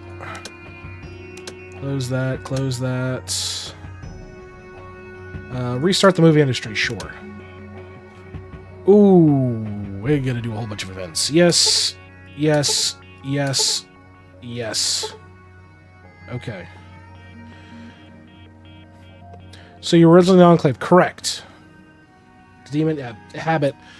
You share the same color as others, so yes. How are you doing, Destroyer? Strike on Pine Nut Mine. The strike went off without a hitch. The army forces were able to secure the mine entrance with ease, and after the afternoon, set up cover in the mine entrance for the night. The night came. We seen the mutants underground. They were aware of what was going on as they came out in force, running straight into the army's guns. The mutants suicidally charged headlong into the bullets, lasers, and explosions. 2.3 vertebrate gunships had taken off to provide additional firepower. After 2 hours of fighting, the battle ended, and some officers were wondering if there were any left. Isn't the Enclave awful? Canonically, it depends on the kind of Enclave you encounter. We are the remnants of the Rig, so post-Fallout 1. So the Lone Wanderer, or the Vault Dweller, basically blew us up. We're the remnants of the Enclave from there, and there was a split. Purists who hate all mutants and reformists were like, look, we need to be modern, we need to put aside these suicidal ideals, and we need to be the government again. We need to be a righteous government. So that's the faction we're doing. We're trying to rebuild America as an actual, like, democracy. So we accept ghouls, super mutants, raccoon boys. There's a bunch of shit. What happened to the Brother of Steel? They went to war with us. and we ended up coming to an agreement that, look, technically you're part of the U.S. military. Why don't you just rejoin us? So they've been given their isolation, and they're just part of us. So they've got their own little faction. All right, I'm just so confused with all the variations I've heard. People call me Demon. It's probably the rarest fur. Assault in Arizona 1, the secondary beside an energy mine in the Grand Canyon. The mine itself had a few office structures that had decayed over the years but were still required to be cleared. Sailors still had functioning security systems that may have only delayed operations for a few hours. By nightfall, the mutants came out of their cave and were easily beaten back into the mines by the army forces arranged around the entrance. There were a few attempts by the mutants to break out of the mine, but apparently one of our officers was a former artilleryman and had a few friends, and thus they had a battery of 105mm cannons pointed at the entrance. They nearly brought the cave entrance down. Jesus. And they're not pissed that you use advanced armor? Oh, they were pissed as shit. They were pissed as shit, and they said, okay, listen, bud. We have way more men than you. We're stronger than you. We can either A, wipe you out, or B, you can join us. They joined us. Poseidon Easy Complex Clash, largest mine complex, as it was the central hub of all uranium mining in the park. Initial foray into the complex was during the daytime. However, mutants were hid in the buildings and threw spears and other crude weapons at our troops. More than a few tried to jump onto the vertibirds as they came in for a landing. We did have one vertibird crash after a few mutants took out the blades by being chopped up in them. The area around the crash site basically became a foothold as additional troops with jetpacks were dispatched to land and clear additional LZs that couldn't be landed in. After 12 hours of fighting, the Easy Complex was secure with demolition teams burning up any remaining mutants in the buildings. Heavy weapons teams are being set up at the entrance of the mines using auto grenade launchers and heavy ordnance to ensure the mutants didn't come back out of their hovels. The Battle of Pinion Plain. A delay had army troops land just before sun fell in the old Pinion Plain mine. In fact, the vertibirds couldn't land because of the noise of their engines caused the mutants to scurry to the surface and repel the attack. Minigun barrels glowed red, and many troops resorted to dropping grenades out of vertibirds as an attempt at landing nearly had the vertibirds overwhelmed and taken down. Thankfully, mutants are only armed with spears and other primitive weapons, which saw them easy pickings for our troops. After an hour, our troops were able to land, establish fighting positions, as well as clear out some of the adjacent structures of any mutant strafers. Heavy weapons are being set up around the mine entrance. However, we rattle things enough that they won't likely be coming out anytime soon. Perfect. With that done, we can assault the mine. Wasn't there an eastern section of the Brotherhood of Steel? Yeah, so there's a whole bunch of different factions of the Brotherhood of Steel. The like rest of the Midwest, like Chicago area, this hasn't been developed yet. This mod has been in development for a long, long time. Same for the East Coast, same for Florida. None of it's been in development yet. So it's only really been done on the West Coast into Texas and Mexico right now. That's what the development's caught up to. Slater deployed. Give him 72 hours. The Slater deployed to the remaining mines. Apparently there was a bit of a rivalry developing between the infantry-focused Scout Corps and the Slater Cavalry Corps, as both were deployed at the same time. Within minutes of making their way into the mines, each regular army contingent was reporting sounds of gunfire. Casualties so far are light and amounting to stab wounds and slashes, though nothing we haven't seen. We are maintaining a direct line to the surface via a wired radio set, learning from last time. With reports that the tunneler mounts are proving indispensable to the mines as they can traverse ceilings, grounds, and every other surface. We shall wait. Ooh. The Slater colonel in charge of the Grand County operation has reported they've halted all combat operations as they've reached the deepest part of the mines and encountered structures that, while crude, are evidence of a society of sort. Further forays into these areas are identifying young and old, and there is a clear hierarchy. The Slater might be proud patriots and some kind of special kind of crazy to do what they do, but they're not mindless murderers. The Slater are holding position and they're unsure how to advance. They are seeing that the defenders of these hovels were not prime warrior stock that they've been tearing through for the past few hours. The photos confirm this. The colonel has been calling further paused operations to see if they can establish communication. In all honesty, the Slater likely see themselves in these mutants. The tunnelers are just mindless beasts, so it was easy, but these things, it's clear that they're tribes, but there's a threat to our operations and show little, if any, mercy towards the EPA and the soldiers in the canyon. Pull the Slater out, send in the humans. Yeah, let's do this. Usually we can try to be charismatic, but yeah, sorry, they killed people. It's simple as. What about South America? Only as far as like early Panama right now. It's not. They had to restructure most of the map, so it's only the U.S. at the moment. No, this is something written by Anderson Devotee, a purist. After studying the images and drawings of the structures and caves, it seems that each mine was a unique tribe in and of itself with their own distinct culture. Leading series, they're heavily mutated descendants of the mine workers and possibly tourists who took shelter in the uranium mines during the Great War, and the radiation given off from the bombs and within the mines themselves turned them into what they are today. They like it turned into cannibalism given limited food in the mine, were at war with each other for over 200 years until we arrived to end it. Not what I wanted, but it's an outcome, I guess. It's an outcome. I think we're fine on focuses for the moment. At what point do you win? It's one of those things where you can basically call it a win whenever you like. What's that red faction on the coast? That's Canada.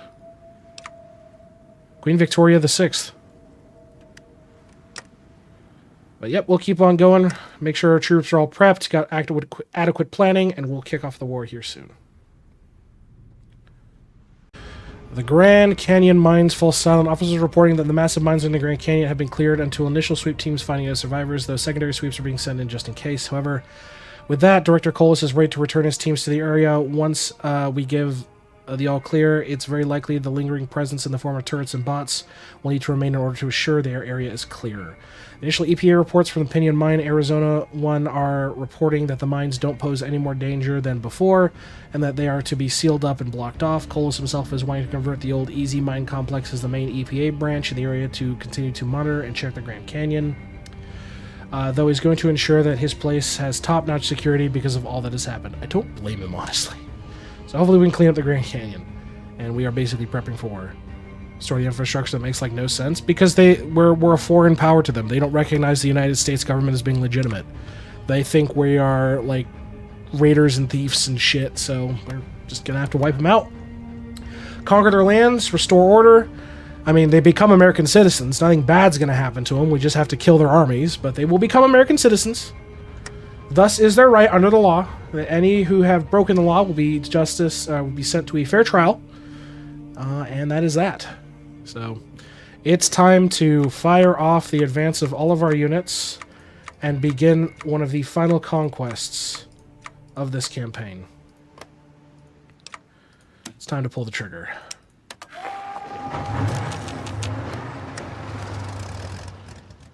Come on, call in your allies. There they go. What about the ones that were once killed in the onslaught? Trust me, there's a lot of people that have died. There's a lot of people that died. We slaughtered the Legion, but they deserved it. In this case, these guys just refused to acknowledge us as being the United States and refused to come under our government and are thus being defensive about it. We also just took out the rogue communists up north, so we're working on it. Also, that reminds me, you are also a rogue faction that needs to be taken out. So please be dealt with. Thank you. Where's my navy? My many multitudes of navies.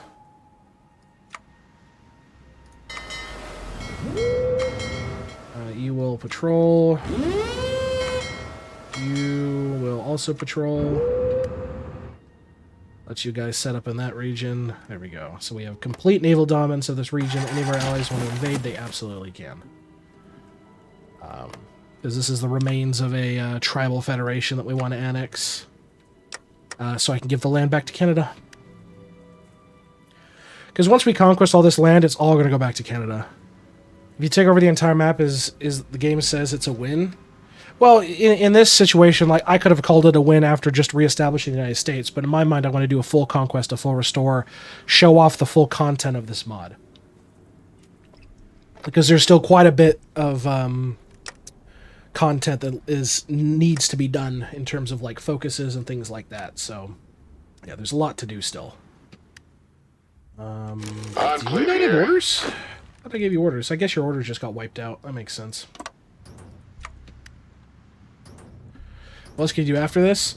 That's it. Once we finish this campaign, there is like over 200 different nations we could play with 200 different outcomes and different endings and styles.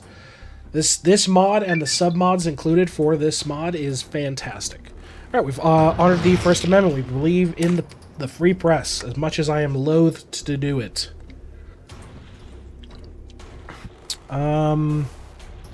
Last arguments of presidents. Gain annex war goals against whoever owns Ashton. Unlocks the ability to nuke Flagstaff. A bit late. Why are you loath to do it? Because it changes who runs my political party. It forces the New World Party to take over compared to my Reconstruction Party.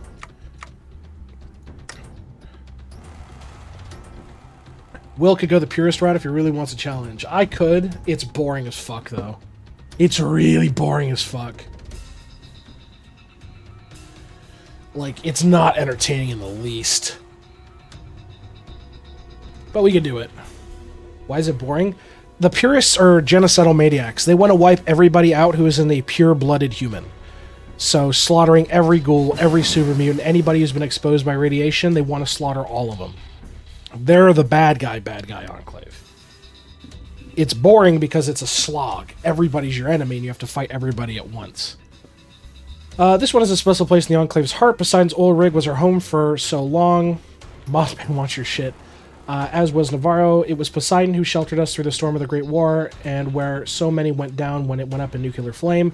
Likewise, the Gecko power plant was built and run by Poseidon Energy pre-war. The restart of Poseidon Energy as the nation's main supplier of power through various nuclear and solar energy plants has made many in the Great War and beyond. Poseidon forms a very bedrock of power within our nation and gives us power. Alongside the potential for a series of commercial refueling stations once we fix America's roads. Thus, with one shrift stroke, President Granite brought back the most important company in American history. Remember the rig. So we get energy schematics, which is beautiful. That's it for the EPA as far as I'm aware. Let's go ahead and just deploy Red Team. Yeah, may as well. Let's go ahead and do the Church of the Silo. You took over the rig? No, so what happens is in the events of in Fallout 1, the Vault Dweller blows up the rig. It's canonical. The Vault Dweller blows up the rig. I think you should do a Mexico playthrough as the AI. Maybe. We'll see. I gotta put it to a poll. Once the series is concluded. So we're the remnants up from the rig, is why they're mentioning that the rig was their home. It's gone. It was blown up in a nuclear bomb, basically. What the fuck is this? Why are my units encircled? What the fuck are you all doing? Goddamn idiots. Really gonna give Canada back their land? Yeah, absolutely. I don't want to manage any of this. So Canada's gonna get it all back. This is Enclave Maincom. Fuck this. You're off of defensive duty. You're gonna have to clean up the goddamn mess. Fucking clean it up. Why not? It's not my core land. I have to core this land if I want it, and canonically it was Canadian land, so I'm more inclined to give it back to the Canadians than anybody else. Enclave here. No reason I need to have it. Yeah, Okay, you're done, so we'll put you on this front here. Put you the old believers up there. Enclave here. You need to be up here. Bunch up here. Beautiful. The fucking president's watching us like a hawk. Go this way as well. What about Caesar's Legion? Like what? Playing Caesar's Legion? Like what happened to Caesar's Legion? We fucking crushed them. They're gone. Yeah, we retook all of Arizona. Crushed Lanius, crushed Why isn't your video pretty much all of them. They're all just cooked.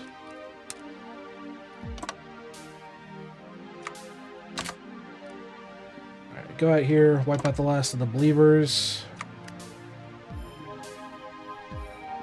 So still plenty to do. The Church of the Silo. 40 units have encountered a crazed religious cult inhabiting one of our old missile bases. Thankfully, they had no intention of launching the missiles, but instead were releasing and worshipping the radiation within, which of course raised some alarms, but while they were friendly at first, they eventually started shooting at us when we told them to vacate government property they were trespassing on. Thankfully, their radiation-powered weapons are utterly useless against our ghoul infantry, which were able to rapidly overrun their defenses and secure the site.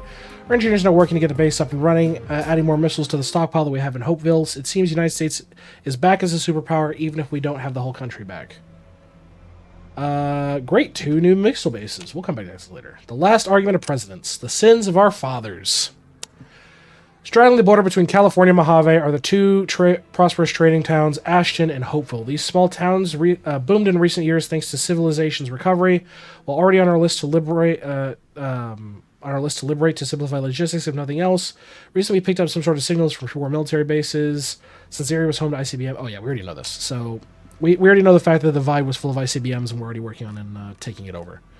So, that's perfectly fine. Next on the list, because that's everything from this section done, let's go ahead and do Tandy's Legacy.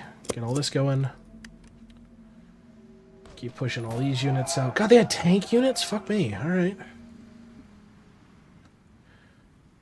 Who's left in this war?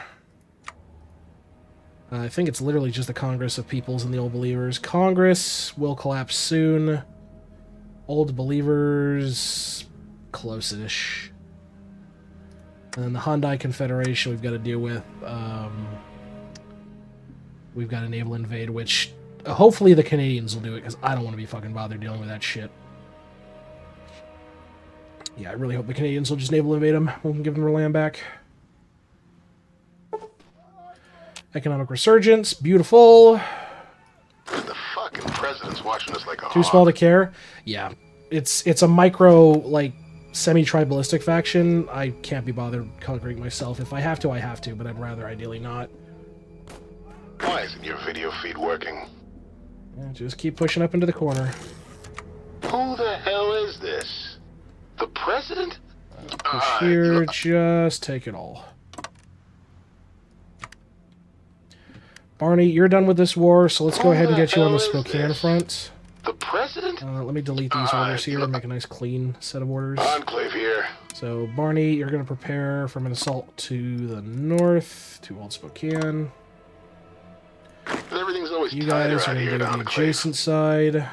So anybody who's free is basically going to get thrown into the meat grinder in Spokane as soon as they are available. New EPA complex. With mine secure, Director Colas has made good on turning the former Poseidon Easy Mine Complex into our new EPA office in the region, along with satellite offices at the other mines and some of the cleanup sites, along with heightening security in case of any mutant cannibals survive the purge. The mission of the EPA in the area is ongoing efforts to restore the Grand Canyon to its former state, along with clearing up space debris from Bomb 002, site west of it. It's likely decades before the Grand Canyon is in any state to accept tourists, but just like the rest of the nation, if it was an easy job, anybody would do it. Godspeed, Director. Why is everybody going into the meat grinder? Because they've got to fight for us. So we are the meat grinder. A bulk of our armor is a bulk of our infantry is all literally just men with guns. Simply is what it is. But we have plenty of stockpiles. We've got plenty of power armor, plenty of planes. So we've got a lot of supplies. All right, Old Believers are next on the chopping block. This is Enclave Maincom. They need to be wiped out as soon as possible. Please. Why Thank isn't your video you. feed working? Thank you. Wipe them out, please. Who the hell is this? The president? Wipe them out, please. You have vertibirds? Yep, we got vertibirds. We've got attack planes. We've got a lot. War crimes. Fuck, punish the troops. Can't be having war crimes, guys. ArcJet Systems attempted to recreate the success of Lockreed School out west. The President's administration has likewise set up a similar school out east with the former ArcJet Systems. Despite the East Coast having nowhere near as civilized or advanced as the West, there has been a surprising number of applicants with both engineering and electrical knowledge, which has made the creation of the school all the easier. Many have even noted that the aircraft engineering is simpler than electrical wiring and construction of settlements in the East, something that even our engineers are having issues grappling with. Why is the settlement system so hard? Alright, Tandy's teachings. The NCR was one of the largest successor states in the West Coast, carrying the traditions of the Old World. Despite being a rebel government occupying American lands, what started off was an honest attempt at creating civilization rapidly devolving. Politicians, wealthy barons, and a loose cannon military-industrial complex. In short, the exact thing we had just prior to the Great War, and they did it in half the time. Those who had power quickly centralized in the hands of the few for profit, and those who could wielded power with reckless abandon. Even when we took California, we felt the sting of the Brahmin barons and were forced to deal with them accordingly. The answer shows exactly why trying to repeat the old world would just lead to the very same mistakes.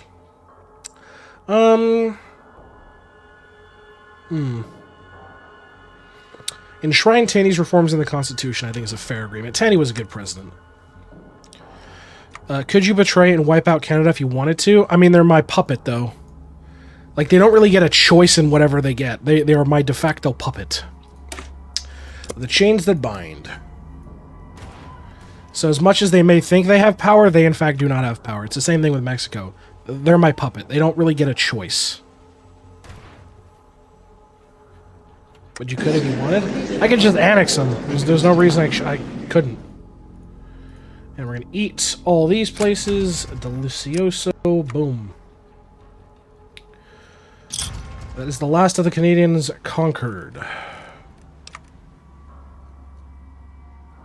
Install police force, do this. We'll get the Nuka-Cola Corporation going as well. Why the fuck not? Do some Air Force reimbursements. We could do West Tech if we wanted. Radar stations are fine. The true capital of Mexico. Yeah, let's go ahead and do that.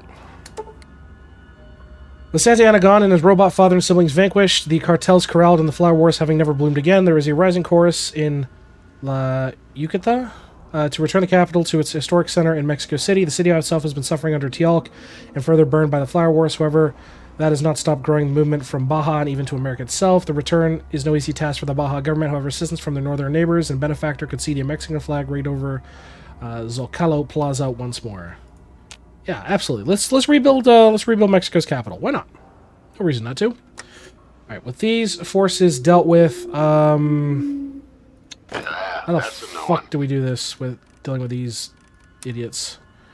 All right, let's. How does the game handle feral zombies? If you're talking about feral ghouls and such, they're it's its own, like, special unit with its own special stats. So they're unique in that regard. I can just do that. Hit them all at once. No, don't delete the order.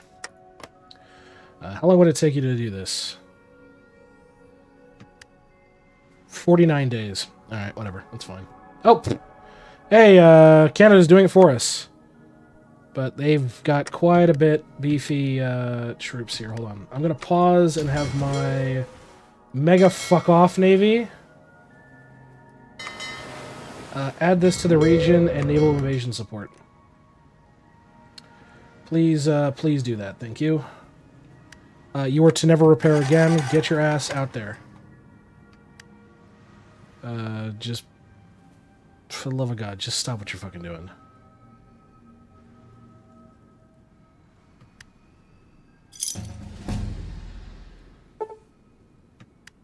Network resurgence, that's fine. Canada will just keep trying to naval invade it, so will Mexico, so it's fine. For the rest of us, we're gonna focus on the old Spokane state. Get this up and running. Get this war done up. But when do you have to deal with all of them? Oh, we absolutely did. We killed the super mutants. We dealt with the feral ghouls. We dealt with death claws. Like, trust me, we've dealt with everything possible in the wasteland, and we've already crushed all of them. It has been a long, bloody war. No, not just this war, but a long, bloody campaign that we, as the American government, will restore our rights to our space. How'd you go about that? Tons and tons of infantry, tons and tons of power armor, and more advanced technology. When in doubt, if you're the smarter, stronger power, you'll win. So, a lot of anti-tank, a lot of soft attack, just blitzing them down. So I'll let my troops get in a position for all this. Nuka-Cola. Add jet. No, don't add jet. The fizz tastes like freedom. Yep, let's keep it that way. Let us keep it that way, because we've still banned drugs. Was a lot of territory wild with Escos and stuff? Yeah, a lot. A lot. Okay, let's see. Could do more reinforcements. We'll do West Tech next. I think that's all we need to do from this side of things. Once we take Spokane, we'll be able to do the legacy of Vault 100. Maxim's ideals. The Brotherhood of Steel, the erratic secessionists from the United States Army, driven by the contempt for our actions with the war effort, they are nonetheless trying to uphold the traditions of the Army by protecting people. Well, that's what Maxon tried anyway. The ideals of the Brotherhood were soon bastardized to hoarding technology, a disregard for human life, and seeing anybody outside their hollowed halls as nothing more than contempt. Made worse by a hamstring elder council who would push their problems out the door and pretend they never existed, leading to the rise of the Washington Brotherhood and Elijah. Yet they remained true to their cause and survived more than one attempted destruction by their foes, even rebuilding entire nations from the Midwest to east to Texas.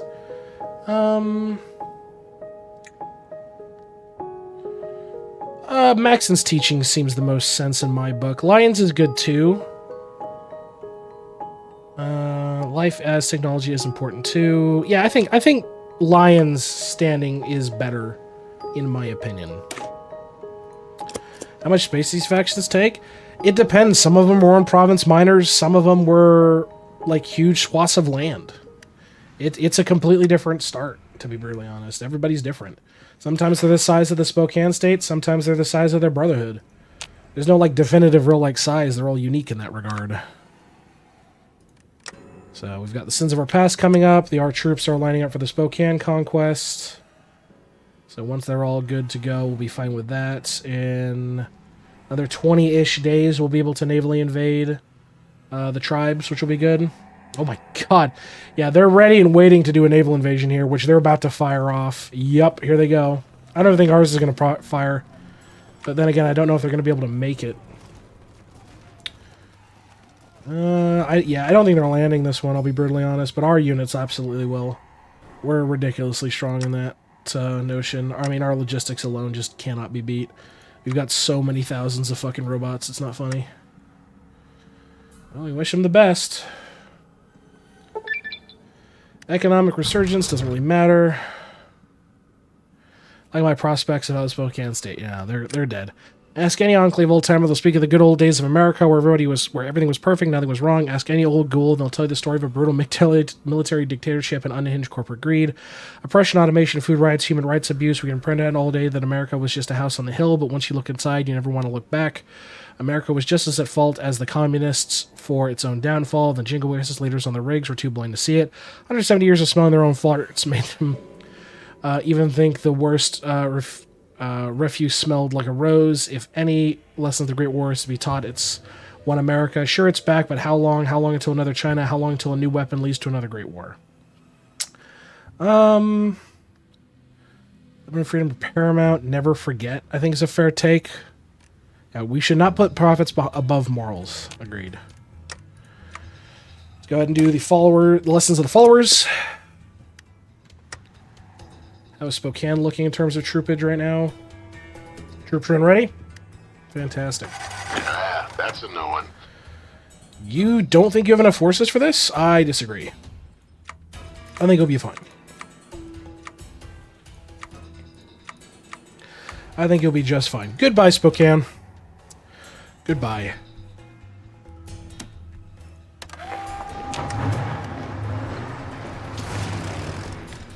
Yep, here comes our planes shifting over the battlefield here. Yeah, they're all transitioning over, and that's basically the end for them. They cannot beat our air. Oh no! Craig Boone was wounded! Help, Boone! So, we're just wiping off the last of the nations on the continent, realistically. All that's left, minus a few outcrops, but yeah, Spokane will fall. Or Blues. West Tech. Perhaps no other pre-war corporations had effect on the post-war world like West Tech, while many know them for having created power armor, of which dominated the waste like no other. Very few today know they're responsible for the FEV. Thus, it was West Tech's products that nearly saw the wasteland evolve into the Master's twisted vision of unity, and what saved it in the form of T-51B suits. While we've effectively managed to bury West Tech's involvement with the FEV, we restarted the company as the largest producer of power armor in America, taking some of the load off our own military production lines and allowing limited sales to civilian users, such as on ships, police forces, or even more remote areas. Beautiful. They killed Boone. No, he's not dead. He's just been wounded. Boone's not dead. I think that's all major companies restored. Yeah, I think that's all companies restored. Beautiful. Mexican Declaration. I think we've already done this. So that's fine. Yeah, we're looking good.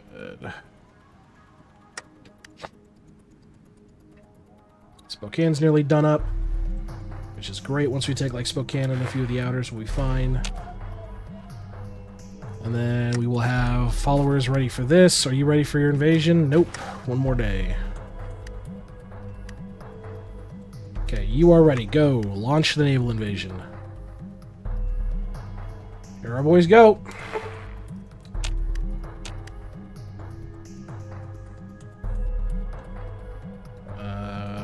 Going?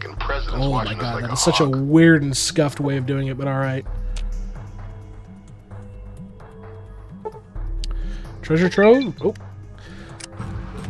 Just do that. The Followers, the largest humanitarian organization this side of the Rockies, if not the entire wasteland. Doctors, teachers, farmers. Their focus is on providing humanitarian aid, endeared to many struggling settlements, and many view them as saviors of the wasteland. Of course, it was just like as many governments, ourselves included, seeing them as radical anarchists and rabble-rousers. Further, their open policy of membership has allowed many we would see as criminals to escape the long arm of the law. Despite this, they've managed to survive for over a century and will continue to do so. Such is the enduring legacy they've put to use. There's shit options on all of these. Rebuild and re-educate, I guess. There's not a good option out of any of it. Okay, the monsters of the east. Oh yeah, here we go. They're not stopping these. Thank you, Spokane. You will not be missed. Alright, and with that, I should be able to do the Legacy of Vault 100. We'll do a couple of base reinforcements. Legacy of Vault 100, perfect. So yeah, we're 100% landing here. They cannot beat our army, even with a naval penalty, even with all the bad shit. Yeah, it's over. Traders from the southern empires. I mean, just give us fruit. We'll take fruit. Enclave here.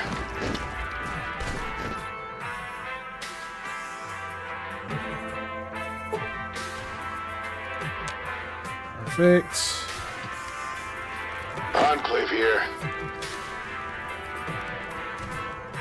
Oh, beautiful. Yeah, it's all over for him. Sorry ass in a sling. Yeah, we basically won this. Excellent. The Golden Phoenix. President, the Enclave Interim Administration today oversaw a monumental event commemorating the return of Mexico City as the rightful capital of the Mexican people. It began with a somber tone honoring those who lost their lives in the Great War, suffering under Teal'c and his robot sons, the Aztec, Mayan Flower Wars, as well as a special event dedicated to the Republic of the Rio Grande. Special appearances by the American President Granite gave a moving speech about the strengths and endurance of the Mexican people, as well as reaffirming the close ties between the two nations. Perfect. Mexico City's been restored. Did you revive Vault Tech? I did. We buried a lot of fucking history there. We buried a lot of history in those vaults.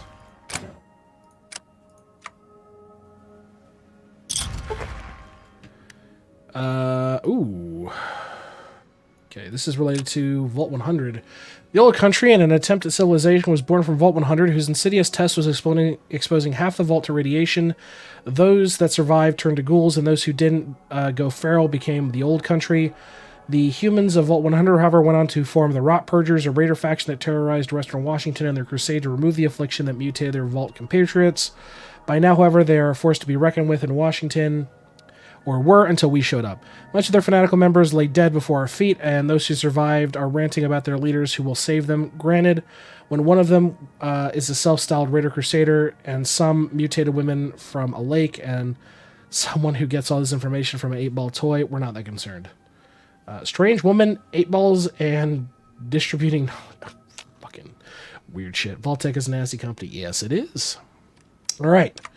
We have done that. Let's go ahead and talk about getting Canada his lands back. Great border debate. Let's do that. Let's go back to 22 snail. Nice. So in 10 days we'll be able to flip back. But that's officially all the nations done. Just us, Mexico. I was about to say, you ain't fucking free yet, son. You still got debt to pay. And the Bastion of the American Brotherhood, which is I am happily inclined to let be. We are officially done. We've conquered the... I don't know how you have that land, but that's fine. We've officially conquered the wasteland, so we're going to get... Mexico's paying you money and resources and factories. So that's just the price you pay.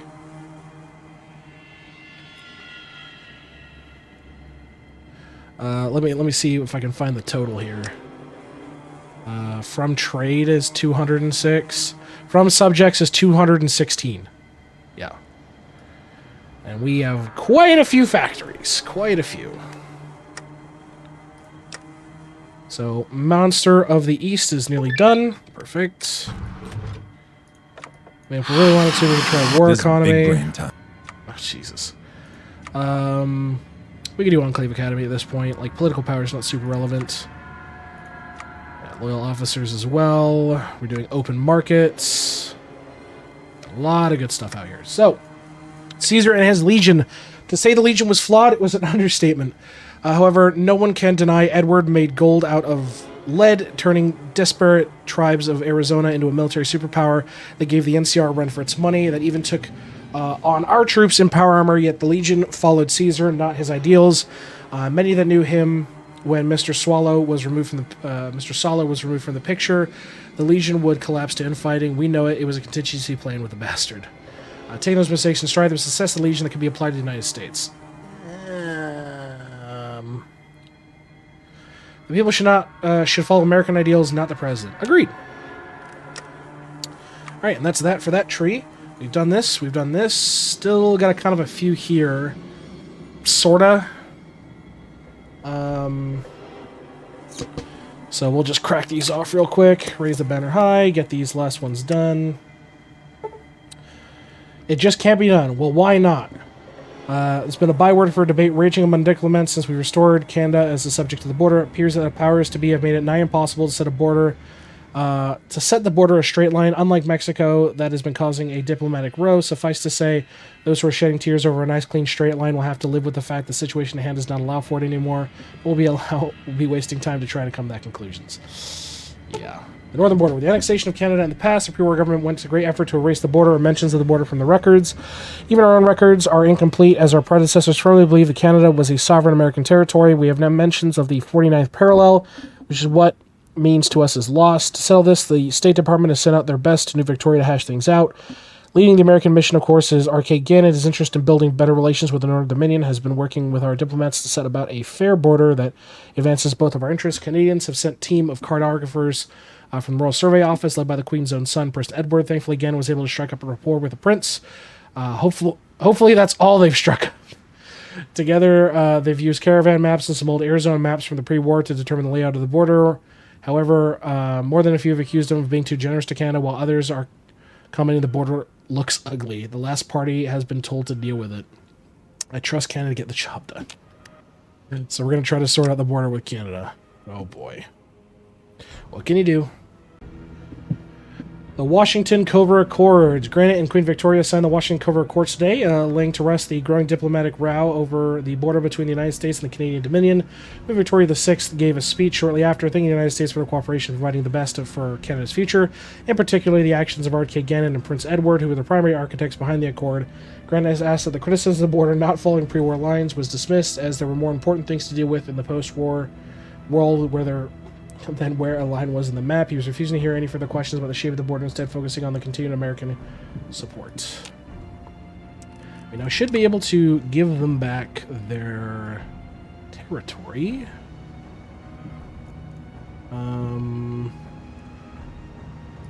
Where is it? U.S. border. Oh, God. Fire in the hole. Don't crash the game.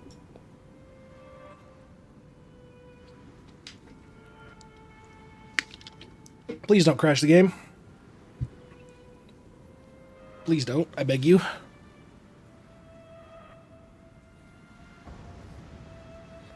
It's thinking about it. It's thinking about it. It crashed last time? No, this is the first time doing it. It just takes a bit because it's transferring 174 provinces. So I'm inclined to give the game some fucking breathing room.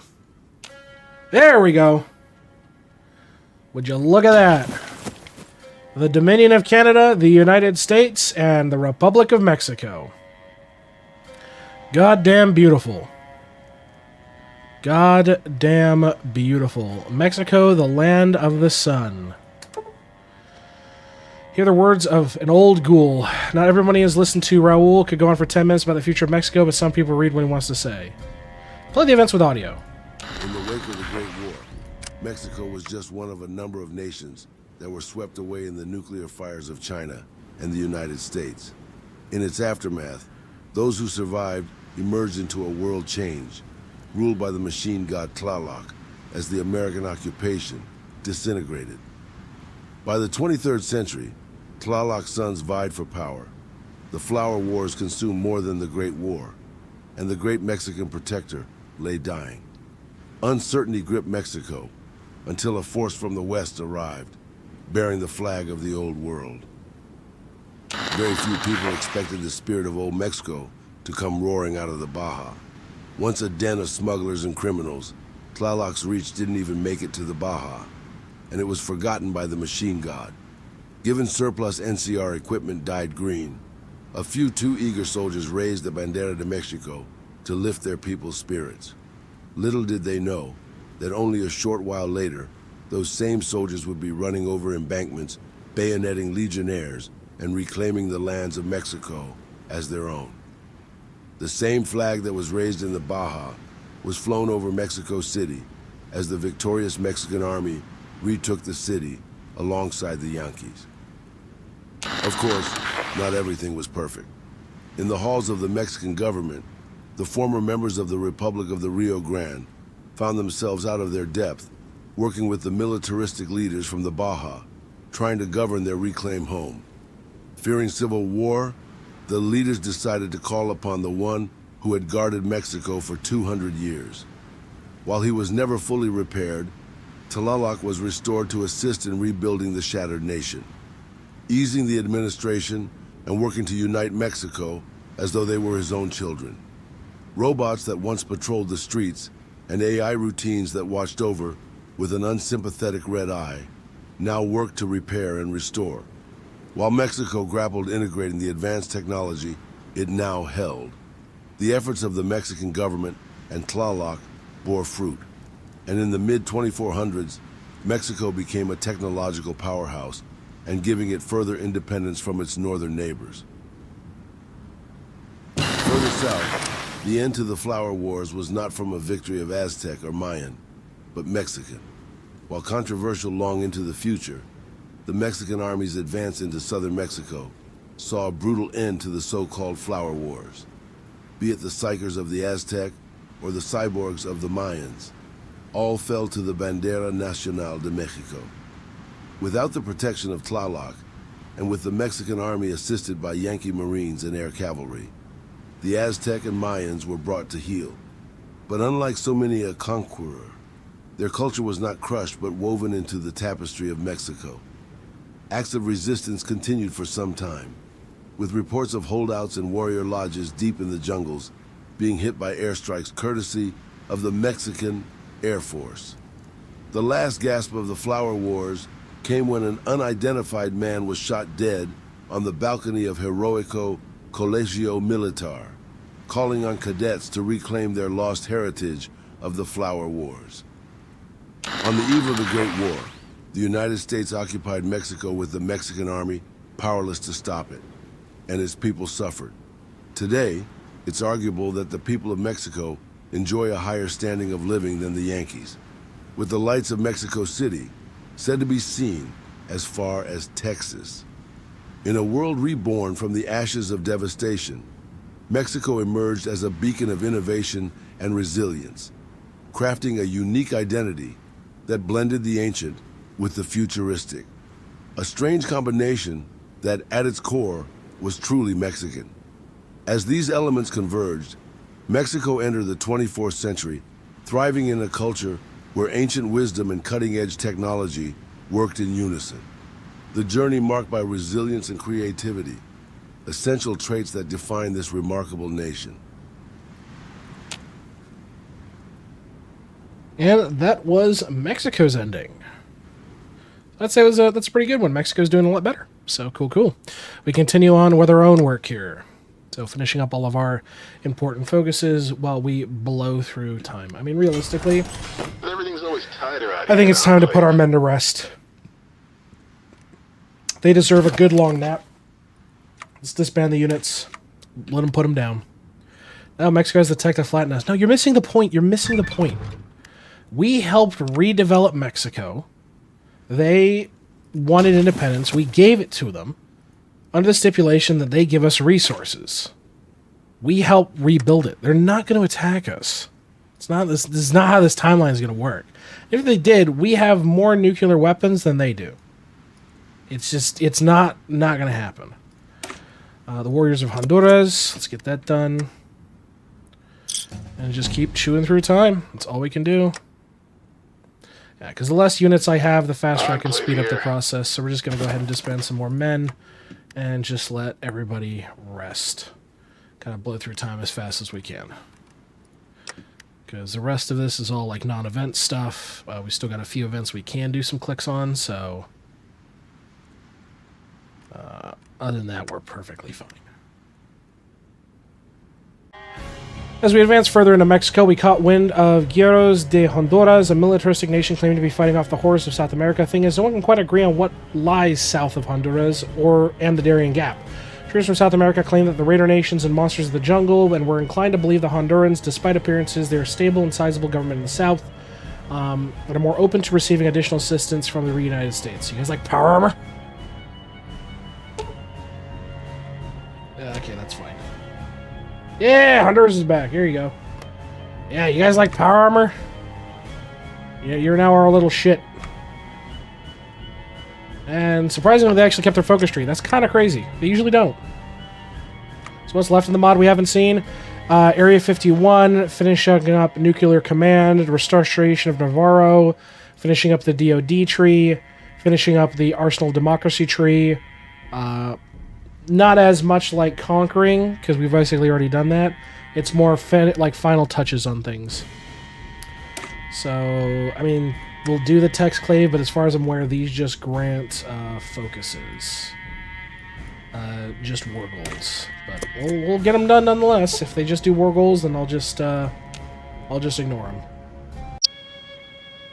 In a historic event, the United States has formally reestablished ties with the Honduran government, reestablishing its embassy in the Central American nation's capital. Both the American President Granite and the Honduran leader Comandante Luis addressed the crowds of reporters, announcing the nation hoping for a brighter future. Aside opening American ports to exotic Honduran goods, the United States has agreed to supply the nation with seats of T-45 power armor to assist them with their fight against South American raiders. Critics say these raiders are a myth, but that was drowned out in the festivities, followed by the announcement. Okay, they like us a lot more. Sure, it's fine by me. Why not? Alright. Oh yeah, Recon, Boulder Center. Yeah, a lot of good stuff here, but I mean, we're basically at the end for it, so what can you do? Still have war goals against who? Mexico. I'm not going to annex Mexico. They're my little babe, so I'm not too particularly worried. And Honduras declares war? Yeah, I'm sure they'd lose. Because they can only attack Mexico, and Mexico's got 150 troops. Honduras has 0. Perfect. Operation Domino, east of our control of the Nevada, out in the wastelands, the anarchy of law. So this is just talking about New Canaan. So we're able to finish all that. So a lot of this is just more like fill in the gaps. This just adds forts. So we'll get that finished up. These would have been irrelevant during the Legion War, but we blew through the Legion through the coup d'etat of Operation Augustus, and everybody breaking up into multiple factions. So we ended up not having to do that. So we'll come back to those guys last. Let's take a look up here. So military propaganda. Got to finish all this out, but I don't believe there's events tied to these. There is some. Cavalry Corps has a few. Whatever, logistics doesn't have none. But we'll blow through all of these as best we can. So for now, we will focus on. I think realistically, yeah, I'll get this all finished up. If there's events, we'll pop into that. If not, we'll move down over to Navarro and just kind of work our way up and around. So no big deal. So we'll finish up the Colorado line, get all that fun stuff, and just keep finishing our focus tree. New world tricks. Much has changed on the North American continent in the past 200 years since America left. First and foremost, many of the horrors of the pre-war world that were hiding just under the surface or sealed beneath the classified label. Many of those horrors have been found, and just as many more have joined by some post-war mutated horrors. The Legion may take pride in terrorizing a town by crucifying everybody, but let's see how they like it when we drop a death claw on their heads. Yeah, you can do a lot of vile shit in that war. So with the new world tricks and the old world ways, you can do so much fucked up shit. We're not going to be able to do the Vulpus run because we're not... We dealt with it. We caught the bastard. We sentenced him to death. We've got quite a bit going on here. But yeah, the next goal is to restore Navarro, get this all funded up, get Area 51 done. We can finish the teams if we want, but there's no real other events tied to this since we've already done the Concise Machine. We could do the Monroe Doctrines, but this is more buffs. These don't give any events, so we'll just keep chewing through it and see how we feel. Just keep chewing through it. Psychological operations is the attempt to influence, disrupt, corrupt, or usurp adversarial human decision-making processes through the employment of propaganda, audio disruption, visual hallucination, demoralization, and intimidation. While the United States pre-war lacked against its adversary in China, the Enclave has learned much over 200 years, and it's something the Legion isn't prepared against when most of their efforts are at re-educating tribals and not dealing with America the Beautiful blared over loudspeakers every night. There's still a bunch of tribals anyway. We'll go ahead and get started, and just to check that that's all done, perfect. We'll get started on the restoration of Navarro. That's our next big jumping off point. Return to Navarro. We've retaken Navarro, and for many of our oldest members of the Enclave, it holds more than simply taking back some land. After the rig went down and the base went from being a simple refueling outpost to a fortress. God, was the last stand before we were scattered. Yeah, I can't fucking speak apparently today. Many of the survivors of the battle broke down where they saw friends and family die. Others seemed to be at peace knowing their sacrifice wasn't in vain. Many of the dead were dumped into a mass grave in the army mortuary. Affairs divisions going through and identifying them for proper military burial. All this strength and resolve to see Navarro transformed into the largest base on the west coast, a massive installation whose size would rival that of Shady Sands. With shovel in hand, the Army Corps of Engineers is ready to begin. Federal bastions? Yeah, basically my puppets. They become federal administration's early puppets when they were much smaller. To whom will lend the base and restore the Navarro Underground. So, to whom will lend the base? Let's take a look at that guy. Oh, keep on 5 speed, keep chewing through. I don't think we need to construct any more power grids. I think we're basically done, right? There's no other construction? Nope, that's it. Well, you've got it all constructed. I mean, better yet, what's our compliance look like? Wow. We've cored, like, almost all of it, which is fucking insane. My god. Yeah, just missing a few here and there, and that's mostly, I think, because the resistance needs to go down. No, this is all cored now. Shit. That's just mental. Alright. Looking good. Looking good. The name Navarro. As we continue to build and expand on Navarro, a certain disagreement has cropped up among the branches that is causing much contention among the officer ranks leading the construction. It threatens to delay everything. The central issue is who's going to take lead on the base? Who will be the primary garrison? Who will the base's name reflect? While all are in agreement to keep the name Navarro, the Army wants to call it Fort, the Navy a base, the Air Force and the Marines chimed in as well. Thankfully, work is continuing on schedule for the time being, but it's only a matter of time before the officers start playing politics and screwing each other over to try to gain a lead.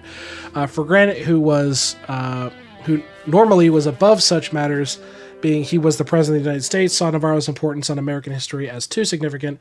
He was not going to let a petty squabble over naming conventions ruin its reconstruction. During one heated debate among the officers that was meant to settle the matter, Granite walked in on the meeting, much to the alarm of every officer in the room, and though they were all at attention, the room was silent. Granite looked over at them and calmly spoke his decision. It will stay as it is, you fucks. It will be called Navarro. That is it. It is Navarro. Calm yourselves. And we will restore the Navarro Underground, which I believe this gives us a research slot, if I recall correctly. But yep, our focus right now is on the coastal base of Navarro. And its beautiful province full of good stuff and some tech. And where we add some Patriots armed and ready, which was beautiful. Apparently our roads are like completely fucked, or that's just a visual bug. That's a visual bug. Because I literally don't think we're repairing anything else. No, we're using some of our factories on consumer good projects, and I could realistically cancel all this trade. I think most of our stuff's being shipped out to our other units. Yeah, Canada's buying a shitload of scrap from us. A lot of goods in general. Yeah, Canada is apparently starving for scrap metal and giving us quite a few factories in return. Like, quite a few. Yeah, 243 from trade is kind of insane. Then if I go to war economy... Yeah, we have plenty of factories. Plenty of factories. So we're going to be just fine. And then we'll have this done in a few days and keep on going on. We're coming to an end here. Oh my god, the super ships have all been being shit out over time. Yep. Plus, not to mention, we've eaten like... Oh, our aircraft carrier's done. That's crazy. We've basically been sitting here stealing everybody's navies, so we've got like a massive amount of battle groups and shit like that, so it's totally not surprising that we've grown to the size that we are. And then... Oh, autosave kicks in. And then in 5 days, we'll have the Navarro Underground. So we'll be able to deal with that. Subject may soon raise its autonomy. That's fine. The Navarro Underground. On the surface, Navarro was simply a vertibird refueling station. Underneath it was a vast complex of scientific labs, laboratories, repair shops that were the envy of anything in the wasteland. Made the more impressive by the fact it was secured by an advanced series of teleporters. However, during the siege of Navarro, we were forced to sabotage the network to keep the NCR and Brotherhood out. Seems the Brotherhood fixed a few things, but utterly destroyed it when the relations to the NCR went south. Technicians have stated the network is beyond repair, and since access to the main power system as well as the other teleporter paths are near impossible to get to assess their damages. Thankfully, we had access to the schematics, thanks to a few enterprising individuals who took them when we fled years ago. Not so thankfully, that means we'll have to do it the hard way. Yikes. Does that mean we have a decision chain we've got to go down now? Which really wouldn't put it past the game to do that. But I think we're okay. Alright, the naval access, we can get this done, the barracks, or the airfield. I would say... Let's just get the naval annex finished, get the naval bases added, and just keep chewing through that. So if any more fun events pop up, I'll let you guys know. We found something. When the Enclave first set out to reclaim America, we used the Advanced Power Armor Mark I, the most advanced system at the time. However, the designs for it were lost when the rig went down. We've been forced to use the XO1 prototype Advanced Power Armor. While some of our officers and elites continue to wear the Mark I models, repair proved hard and replacements impossible. That all ends today. Our network excavation teams restored much of Navarro's old data networks after it was locked and seemingly purged when the Brotherhood tried to data mine it for technology. While much of that was recovered were old report logs, we actually recovered the process schematics for the Advanced Power Armor Mark II. Our engineers can work with this data and completely recreate what we once had. It will take some time, but as soon as we have the best power armor this side of the Forbidden Zone, just don't catch Jordan out of you. So cool, Advanced Power Armor Schematics, which should means I think we can research the fucking thing. Right? Yeah, AP2, why not? Why the fuck not? It's the end of the campaign, but still, why not? Alright, we're still chewing through the Navarro focuses right now, so...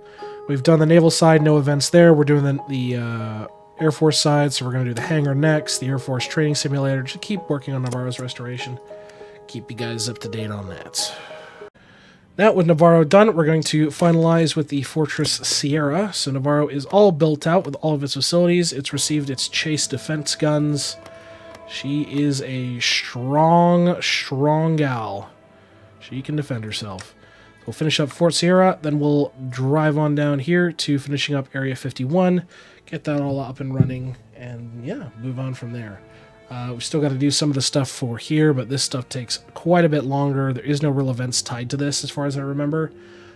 Same with just adding these teams. We can't even get this because we're not running FEV, so that's fine. We found something else. Ooh, we've cleaned up the most of the underground. It seems that the Brotherhood did a number on them too. Armories emptied, workshops destroyed. All in all, aside the power armor, it seems this endeavor was only worth as much as creating a massive network of tunnels under the base. That was until we broke into the last room. There was nothing more than a fuel maintenance bay. Sifting through the wrecks, we found a long-dead Enclave soldier locked into a supply room. In their hands was blueprints and schematics for the next generation of vertibird, its gunship variant. This would have been nice to have a while ago. Well, we managed to keep a few. Most went east with Autumn, leaving us with only transportation versions that were left behind. With a vertical takeoff and landing dedicated cast gunship, our frontline forces will be unstoppable. Yeah, sadly, a bit too late for us to utilize it, which is okay. We were able to make do with the ships that you get at the start, or the planes you get at the start, and you're able to kind of just coast off of them enough. So Navarro is more or less fully repaired up, and we're looking pretty hunky-dory. Got vertibirds, got new armor, plenty of the good stuff.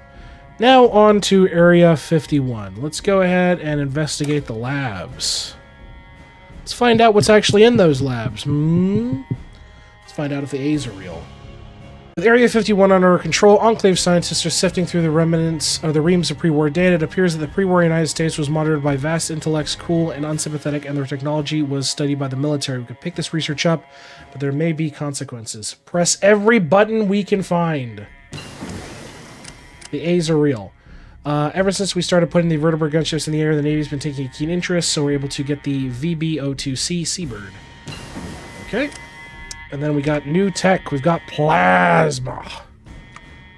Oh my fucking god, I forgot how much shit was in here. Yeah, get the plasma going. Why not? Put that on to the front line. As for Cass, dump the old piece of shit interdiction fighters. Let me have my goddamn vertibirds. There we go. V2 gunships. Give me my gunships. We got plenty of factories for ya. Just get it going. Okay, now we're hurting on aluminum. We can roll that back a little bit. Deathclaw's in our team. That's a pretty normal day for us. Then we'll be done with labs here in just a few days. Investigate the labs. Deep below the base, at the center of some of the most advanced top-secret research ever conducted on this planet. This is what was hidden away for only the eyes of the President and the Joint Chiefs that required the highest clearance in the land to even talk about. Pilot research into the blue flu, the deadliest of pre-war diseases, plasma weapons that are seemingly not of this world, and of course, the secret we've been holding on to since Roswell, an actual alien body. Kept in stasis for 3 centuries now, the body lay at the center of a series of cloning and biological tests, some of which we sent to West Virginia while the body remains in stasis. The data, of course, has been corrupted, and that's been a matter of it's going to be a matter of time before we can recover this. What's more was the blue flu was dangerously close to accidentally being released upon the world once again, which would have tore its way across the wasteland with no way to stop it short of FEV mutation. Good thing we arrived when we did. Yeah, good thing we did. Let's see what that see what that alien's teeth look like. Weird teeth. For now, it does nothing. Yeah. Stuff that needs to be built on, which I have no problems with. This is a great mod. Alright, the elephant in the room. Get that going. Chewing through focuses. Or in space, rather. From what we've known the centuries at this point, we are not alone. Ever since the crash at Roswell in 1947, we've been aware. We've designated them Zetans for reasons we've since forgotten. We know they've been watching us, studying us, abducting us. They are not friendly. They do not come in peace. They don't want to negotiate. They even took a sitting U.S. senator, and we found his dissected corpse floating in the Potomac just before the Great War. Sadly, most of our knowledge on them went down with the rig, and Callahan and the rest of Enclave Intelligence are trying to piece together what we can. If something happens, we must be ready, and it's not like we can send nuclear missiles to their homeland. There are rumors that something found out in New Mexico years ago brought here, but for the time being, we can only sit and wait. That's not very comforting. Yeah, more stuff that hasn't been fully fleshed out yet, which I hope it does. I really hope it does.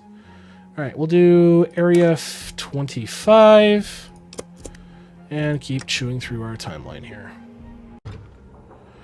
Rock Valley. Pre-war, the military began conducting experiments, or conducting research on what exactly the post-fallout would be. Essentially, the area around 2045, or around Area 25, the facility ran a series of tests, of underground tests that replicated the real-world environments and then dosed them in radiation to discover the results. While the seemingly destructive and fruitless tests, the Great Wars proved the naysayers wrong. The data recovered from the site allowed us to put recommendations into practice, allowing our troops to better operate in various scarred environments we find ourselves in. There we go. Area 27, a physics research center. Okay. Keep on going trucking. Jasper Labs. Jasper was a brilliant experiment using a two-stage high-energy shotgun, not shotgun, to achieve shock pressures, temperatures, and strain rates similar to those obtained in a nuclear weapon. The test continued well into the 2060s before they were shut down to allocate funding to the war effort. It was these tests that allowed Vault-Tec to create the vaults to ensure the rig was capable of surviving a nuclear explosion. These tests ensured America's survival, something their scientists and engineers probably didn't think about. However, our scientists and engineers have noted that the last series of tests used mass driver technology, which they think can be miniaturized given enough time, allowing us to, in future, recreate our Las Gauss rifles. I love that. Area 6, a power experiment funded by the Great War. Pandora's Box, got a whole bunch of crap. Which I believe this just give us just power. That's all it does. And then these actually give us events and things. So we're just chewing through. That ragged old flag has been up there for 500 years, ripped, torn, used, and abused. It's been stepped on, burned up, and betrayed, paraded by men and women who turned a dream it once held into a nightmare. Before the Great War, the United States was a diseased husk of greed, ambition, nationalism. When the Enclave returned, what had once been the spirit of the free had been turned into a demon of avarice, hypocrisy, and jingoism. It is ironic that in order to save the Enclave, by and large, save America, it needed to be destroyed, but the dream lived on, carried by the survivors of the Enclave, and raised alongside by those who were once considered enemies. Representing more about the United States was meant to be more than anything that was ever considered on the rig. The scars remain. Perhaps they will never fade away, but times have changed once more. For the first time since the bombs fell, that very flag flies over land once more, over the families, over the family and the home, over the workers in the factory, over the teachers and students, over the soldiers on the front line. Not just humans, but super mutants, ghouls, and even those who were not even human to begin with. All yonder under that ragged old flag. Absolutely. 100% legitimacy. Thank you very much. Still gotta keep chewing through events, but we're nearly there. Mercury Operations Center. Well, not exactly Los Alamos or Area 51. Mercury, Nevada sits just north of Mercury Pass, a major caravan route via the northern route to New Vegas. The closed city was built by the Atomic Energy Commission well over 300 years ago and was the main competitor for Big Empty, the massive defense research think tank of the region. Regardless, the city was locked down by via robotic guards pre-war, which kept many at bay from the site, but this isn't a problem when you have government access codes. With the town under control, our scientists and engineers are welcoming the change from the stuffy Fort Sierra, where they've made their home for the past few years and felt themselves a renewed sense of discovery and drive. All right, we're gonna, at this point, we're going to go through and basically we'll do the autofocus completes because we can just sit here and go through the time. But I definitely want to wrap this up series on a good note and make sure we drain every ounce. So for sure, stuff like the Rubicon, like Merlin, Azori, there's nothing here. For blue team and white team, they allow Air Force sabotaging and supply line sabotaging compared to enemy organization from red. We can't do green because we're not purists. Area 22. The Camp Desert Rock. During the ancient Cold War and growing resource wars, the U.S. military knew it was going to be operating in a nuclear-scarred battlefield. How right they were. Tactics developed here were instrumental in allowing our forces to initially dominate the wasteland when we first arrived back to the mainland. However, the test didn't account for our lack of numbers, which is what led to the fall of Navarro after the rig went down. Today, however, the site is being repurposed to serve a new group of soldiers and to better prepare ourselves for continued combat in the post-nuclear environment. 20 years of national development as well as ensured this fact. And then Area 5. I want to set the world on fire. While the M42 is developed and tested at Fort Strong for the East Coast, the main production center of this weapon was contained at Area 5 at the Nevada test site. After securing the data The site, the data archaeologist managed to recover the schematics and plans for the M42 and its corresponding ammo. We now have access to this pre-war treasure and can ultimately put it in production immediately under the aircraft tab. Once sufficient numbers are built, we can arm them in decisions and use them by our commanders in the field. Yeah, mini nukes are good. They're a very, very expensive investment. They're useful to a point, but not really. And Big Empty's done. Let's see. We've got to do Enclave propaganda. I know we missed this a long time ago.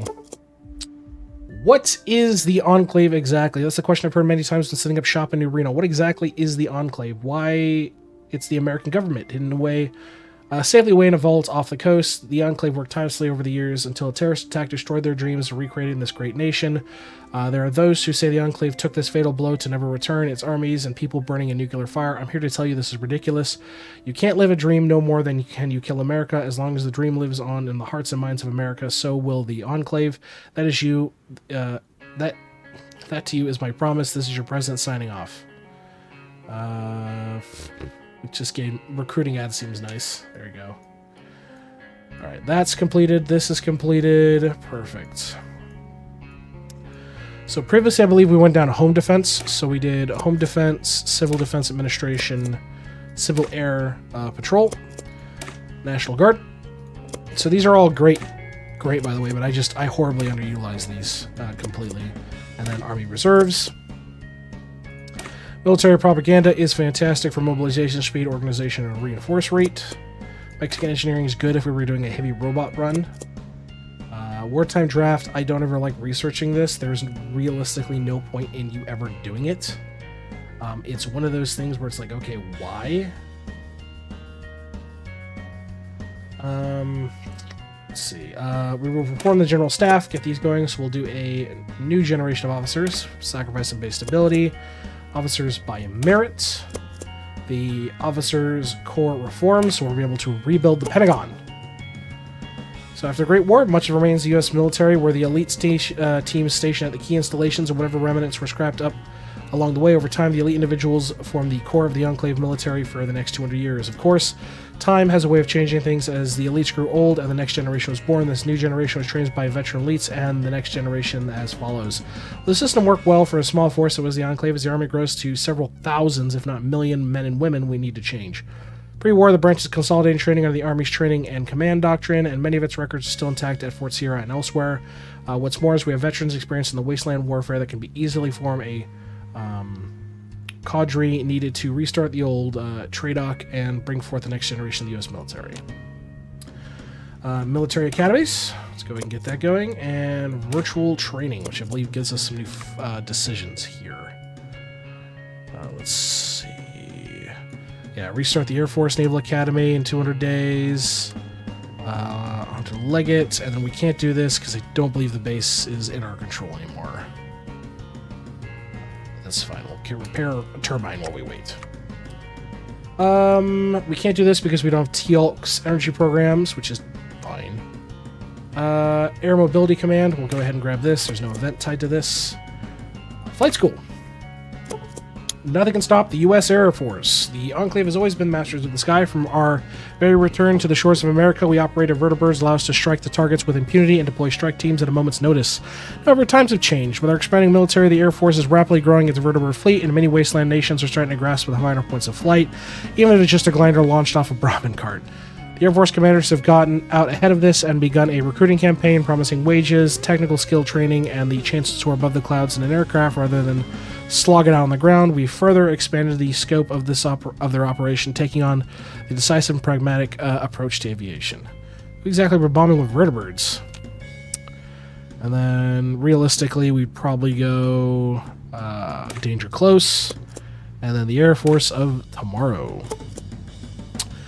When the Enclave first returned to the shores of America, they had vertibirds as their workhorse. When the Sierra Enclave toppled the NCR, we had prop planes ready to bring the fight to the bear from above. We didn't. We now know we are now preparing to have jet fighters scramble in the air as we begin our march east. Who knows what technology we will have tomorrow? As the president prepared to give a ceremonial pitch at a baseball game, a flight of the Air Force's most advanced aircraft flew overhead, trailing red, white, and blue smoke to the cheers of everybody at the game. The band even struck up the national anthem for the second time as the president smiled and looked up. There we go. All right. Next would be Semper Paratus. It looks like Coast Guard, a sailor's life. The Enclave Navy was always something of a misnomer, as the proud Pacific Fleet was cannibalized until only a single ship remained. Much of the Navy was left over to manning the various defensive systems aboard the rig. Time, however, had changed, and what few surviving naval officers we have are doing everything possible to revamp and restore the Navy. The key to this is it allows men and women to receive the same pay as the Army without the dangers of being strung up and crucified on a pole by the Legion. But of course, the threat of ghoul whales, krakens, and the occasional glowing rad shark means that we can handle any threats on the open sea, but nothing but a 57mm cannon couldn't handle. Exactly. Right, on to Liberty ships, naval reactors, freedom at sea, so getting all of our capital ships, the cruisers, the destroyers, naval officers, which is great, and then the dreadnought, the super heavy hull.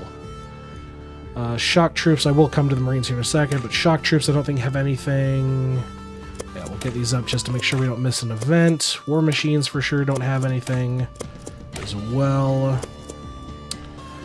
New American Titans, I think we finished this up all last time. We never bothered doing this, so that's okay. Cavalry Corps, we unironically have the Slater to thank for this. Warfare Old World style. We've returned the most powerful fighting force in North American wasteland, but before the bombs fell, America was a superpower fielding the most powerful fighting force on the planet. Earth, millions of men and women, thousands of armored vehicles made the U.S. military the money juggernaut it was. Post-war, however, our limited numbers meant we had to scale back operations, refine how we did warfare, and of course, those days are behind us. While we will not forget the lessons we've learned, it's time we learn the ways of the old world and bring back the might of the wasteland. And we don't mean the Legion. Mobile radios for fair defense, mechanized forces, fair enough. Wartime draft, yeah, we're not going to utilize, so let's go ahead and go Marine Gunners. The rebirth of the Marines. After the Great War, the military was downsized, much like the rest of the government. Branches were nothing more than pins on a uniform, with the Army taking the lion's share of the roles. The Air Force was reduced to piloting vertibirds, the Navy operating what few ocean craft were left and manning the automated systems defending the rig from anybody approaching. The Coast Guard was all but dissolved in the Marines. The Marines fought tooth and nail to survive. Many of their members served alongside the Secret Service, acting as grunts on special missions. Others were in the likes of the Granite Company, who were the primary defenders of the rig. President Granite remembered hearing the stories of Granite Sr., and he himself always felt he had a connection to the few and the proud. It was his distinct honor today that at the headquarters of the former 1st Marine Division announcing the reactivation expansion of the Marine Corps.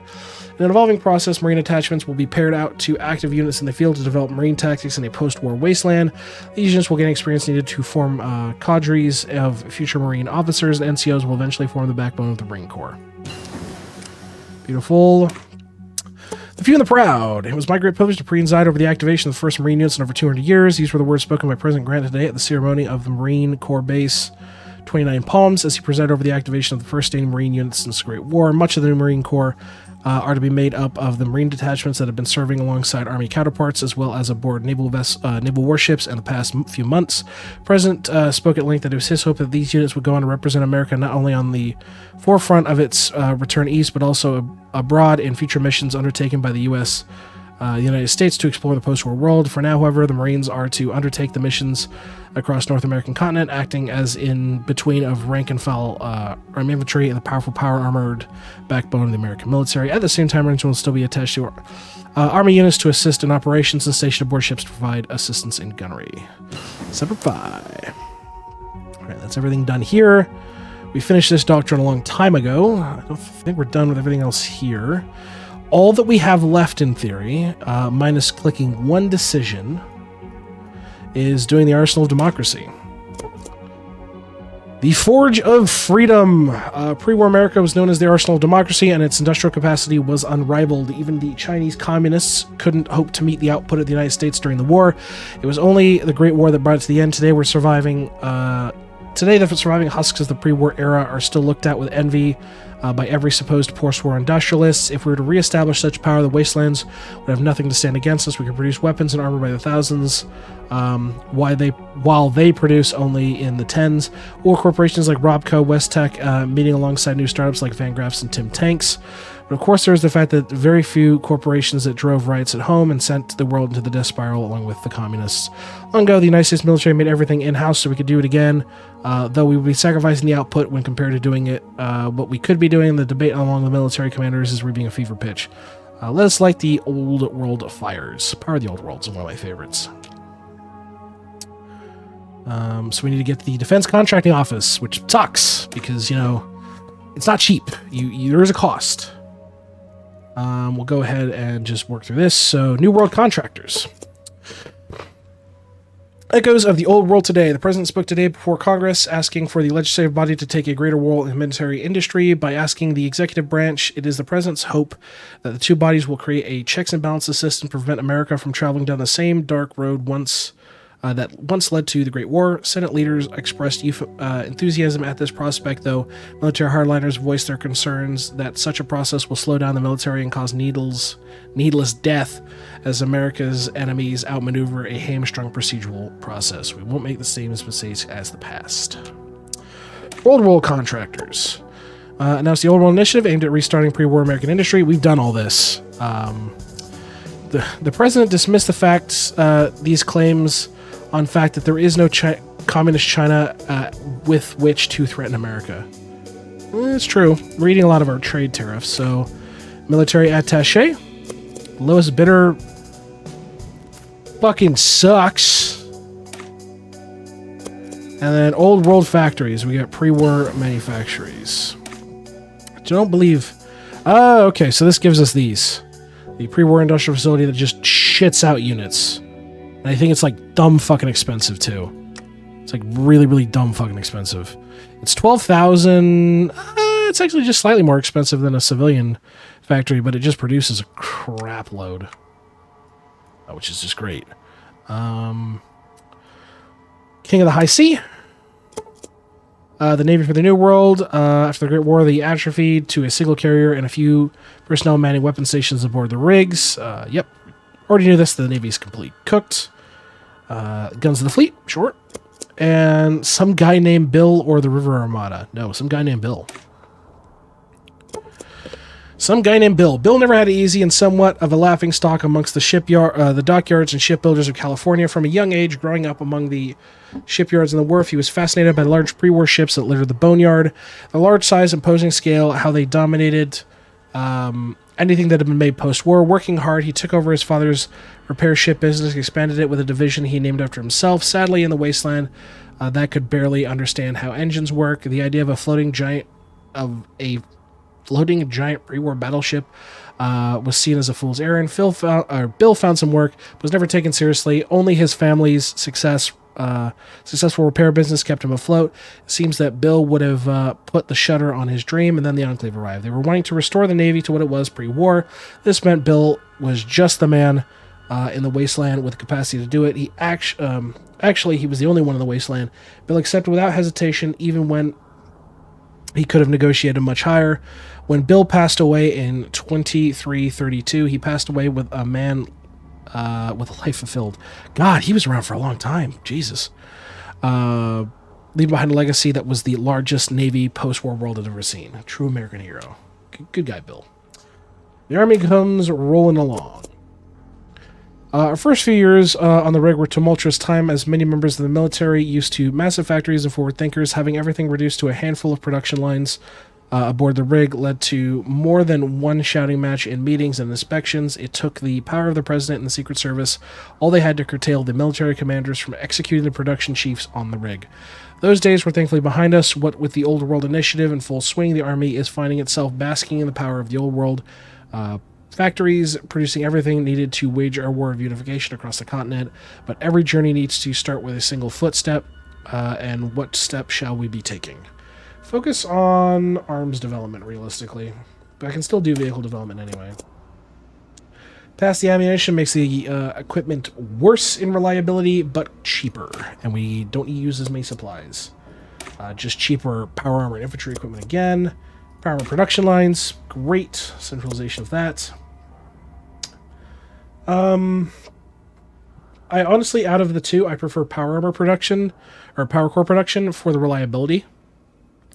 This is good, don't get me wrong, but I think it's just better to have more flat reliability, comparatively speaking. While these stats are just kind of just stupid, disgustingly good. But realistically, it doesn't matter. Power armor optimization, breakthrough speed, power armor refinement. It's not uncommon to encounter forces wielding power armor. Not even the Brotherhood of Steel and the Raiders have shown to scrap together bits of metal and scavenge parts to create crude approximations of power armor, even though these are usually reserved for leaders or warlords. Settler militias have a few suits of power armor in their ranks, often an elite squad who train day and night. Larger entities like the NCR and the Brotherhood can field companies of power armor troops in the battle, acting as vital armored fist in combat. But we're the Enclave, the remnant of the United States. We invented power armor. It is by this right we can field it like no other. Many others use it for their elites. Our army can issue it to the rank and file, meaning every unit can come equipped with power armor, and power armor is our weapon. The Wasteland would know well to remember that. And then make our day. Shock Troopers. Just a scant few weeks before the Great War, the Army perfected the M42, known as the Fat Man, the perfection of portable tactical nuclear support on the battlefield. Units were quickly shipped overseas, and it can be argued that these shipments that broke the Chinese line around Beijing, even as much as the B-51B suits, or the T-51B suits.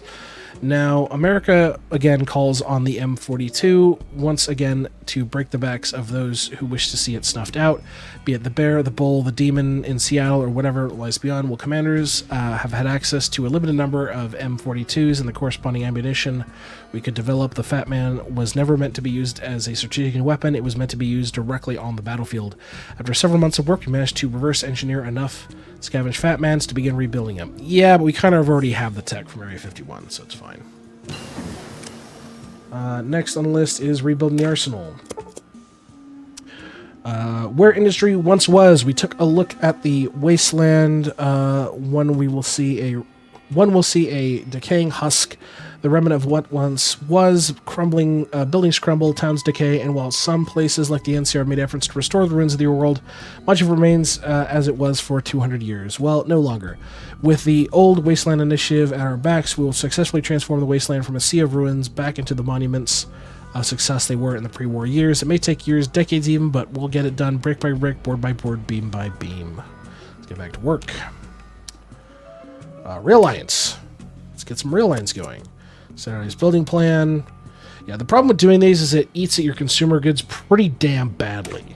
So yeah, you can absolutely do these if you want to rush the kind of like the eco of it, but it is really, really expensive. Soaring into the blue. For the longest time, the Air Force has been nothing but our vertibird fleet. For a while now, that was all we needed. The Wasteland didn't have aircraft, and the versatile vertibirds could transport troops to combat and gun run anything that posed a threat to the Enclave operations. Now, however, things have changed. The NCR Air Force was born as a direct result of the Enclave vertibird scare, and the Brotherhood have made several inroads into the aircraft production. What is to say, further east, we don't encounter an enemy who is capable as we are in flight, but that is all speculation. The Air Force right now is divided into two camps. On one hand, many more traditionalist components want to focus on ground attack, bombings, close air support. Others, more forward-thinking members, want to ensure the mastery of the skies and put an effort into our air superiority. While we can address both, we can only focus on one for the time being. Realistically, it doesn't matter. We'll focus on bomber production. Air production, we will get Skunk Works from Lockreed, which is beautiful. We will streamline Le Vertibirds. And we will do the Peacekeepers in the Sky. And get the Nike Zeus missiles, which I think is literally just a median thing. Yeah. Like some we already had. And the ICBM. Jesus. Don't worry about the ICBM. It's fine. But I think that's it, realistically. Let me double check here. So all this is all done. Minus wartime drafts, which you don't need. This is all complete. This is all complete minus the Luke incident, but there are little buddy, so that's okay. This is complete. This is complete. This is all complete. We are basically done, Let's double check any additional decisions we might need to make. I think we're pretty much it for this run. Yeah, we're done. Let's unpause to make sure I'm not going insane. We'll let a day tick over, but I think we've done it. Mexico has been restored. Honduras has been restored. The U.S. has reclaimed its rightful place with a weird bit of border war. Canada has retaken its dominion and reestablished its core self, is growing its military, its troops, and doing its own thing. We've restored countless facilities, countless air bases. We've rebuilt the nuclear system. Like, we have done above and beyond. America is awake and alive. We have our new generation of plasma weaponry, our original Mark II advanced power armor with some disgustingly broken stats.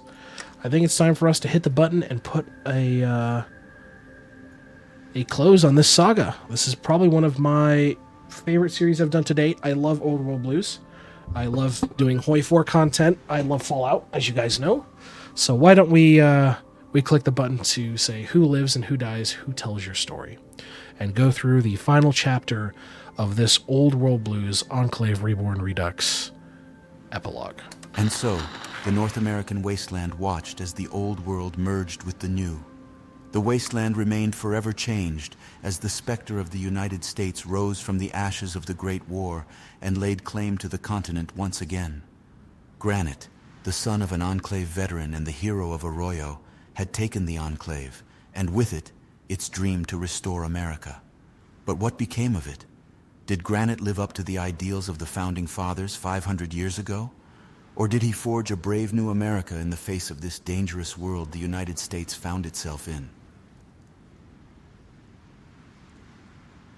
The ghouls were often treated as outsiders within New California and the rest of America. Some were treasured for their pre-war skills or pitied for their deformities. Others were feared due to the possibility of going feral. With the coming of the Enclave, ghouls were integrated into civil society once and for all. Ghouls helped America grapple with its history, for better or worse. With America saved, Dornan resigned with honors and retired to the Strip, developing cocktails which used Nuka-Cola as a mixer. Dornan's bar, the Oil Rig, would become one of the hottest bars of New Vegas, although there were several HR complaints about his reaction if staff were caught out of uniform.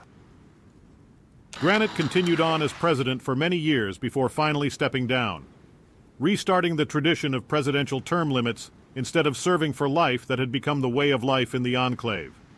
Many asked for him not to, but the president remained adamant. In part was his old age, while the rest was a decline in mental faculties due to years of service to his nation.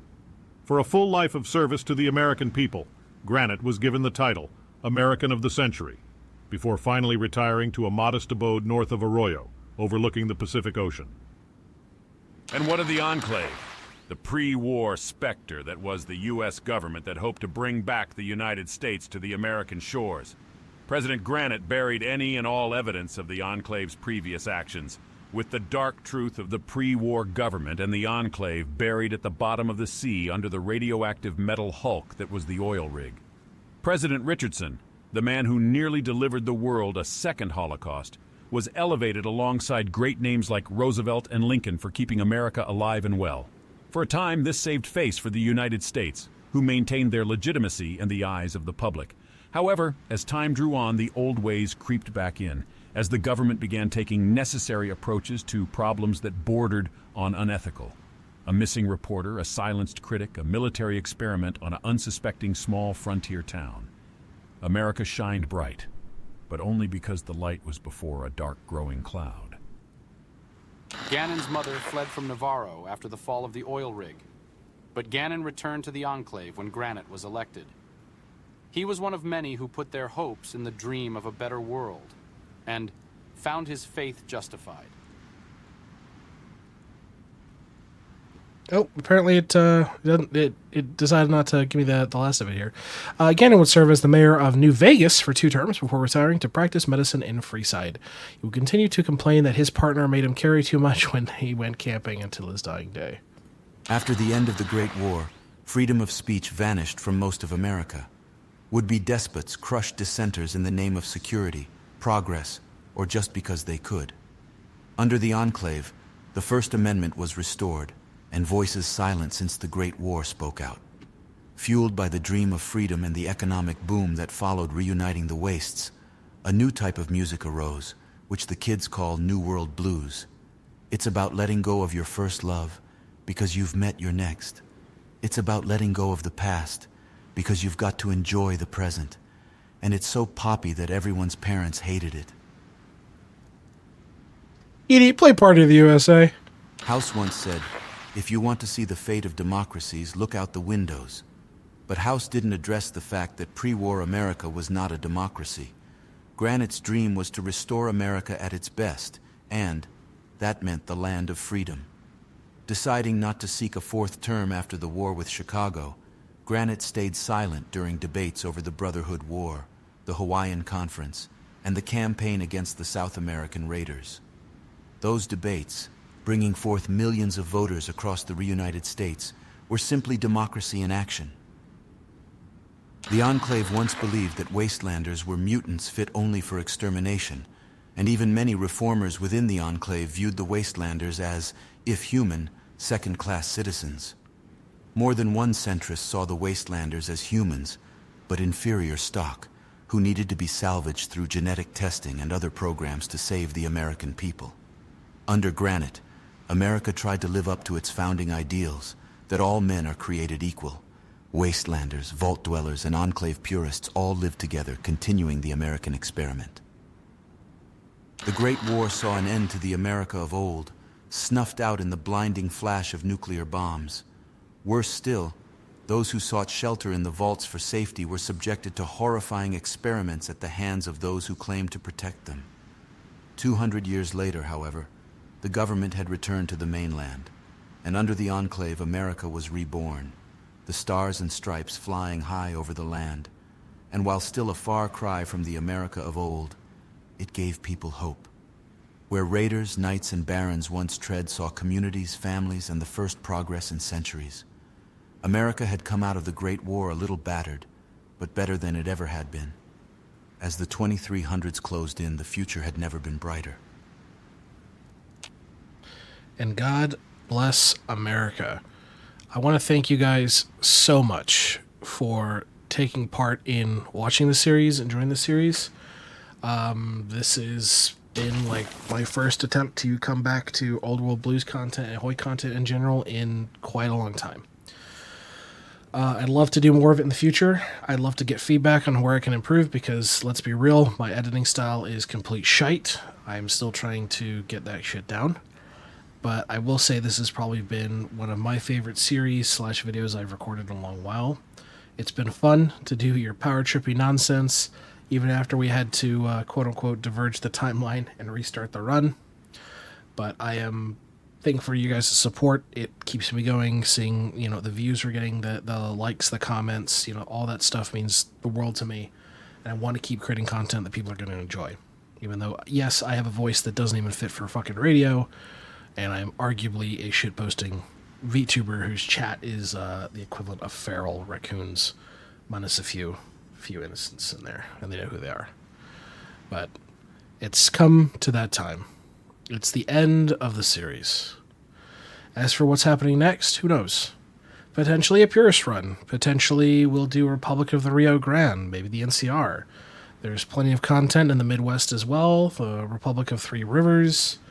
There's a lot of potential content in this mod, and I really, really want to shout out the developer behind Old World Blues, Enclave Reborn Redux, because especially given the situation and those who know what happened with the original mod, let me tell you, it is fantastic the amount of effort and progress that goes into it, being what he's been putting out. And I just want to say, keep up the good work, man. This is one of my all-time favorite mods for HOI in general, and I mean that's up there with like TNO, Kaiserreich, Road to oh god, what was it? Road to 56. God, I'm stuttering. But yes, it's that time. The series is at its end. We've reached its conclusion. The United States has returned to the best of its ability. We've restored Mexico under its rightful rule. We've restored Canada under Queen Victoria the Sixth, And even Honduras has joined the fold after conquest of the South in dealing with the coffin barons. So stay safe out there, folks. Hopefully, if you've enjoyed this content and you're looking forward to it, please let me know in the comments below. Please feel free to hit the subscribe button. It helps me out greatly, shows me on the algorithm that you guys are enjoying it, that you want to see more of this content, and I'm happy to put it out in the future. But until next time, folks, we'll see you in the next series. Potentially Old World Blues, maybe the East Coast. Who knows? But for now, enjoy your day, your night, your afternoon, whatever. And we'll see you in the next series. Adios, everybody.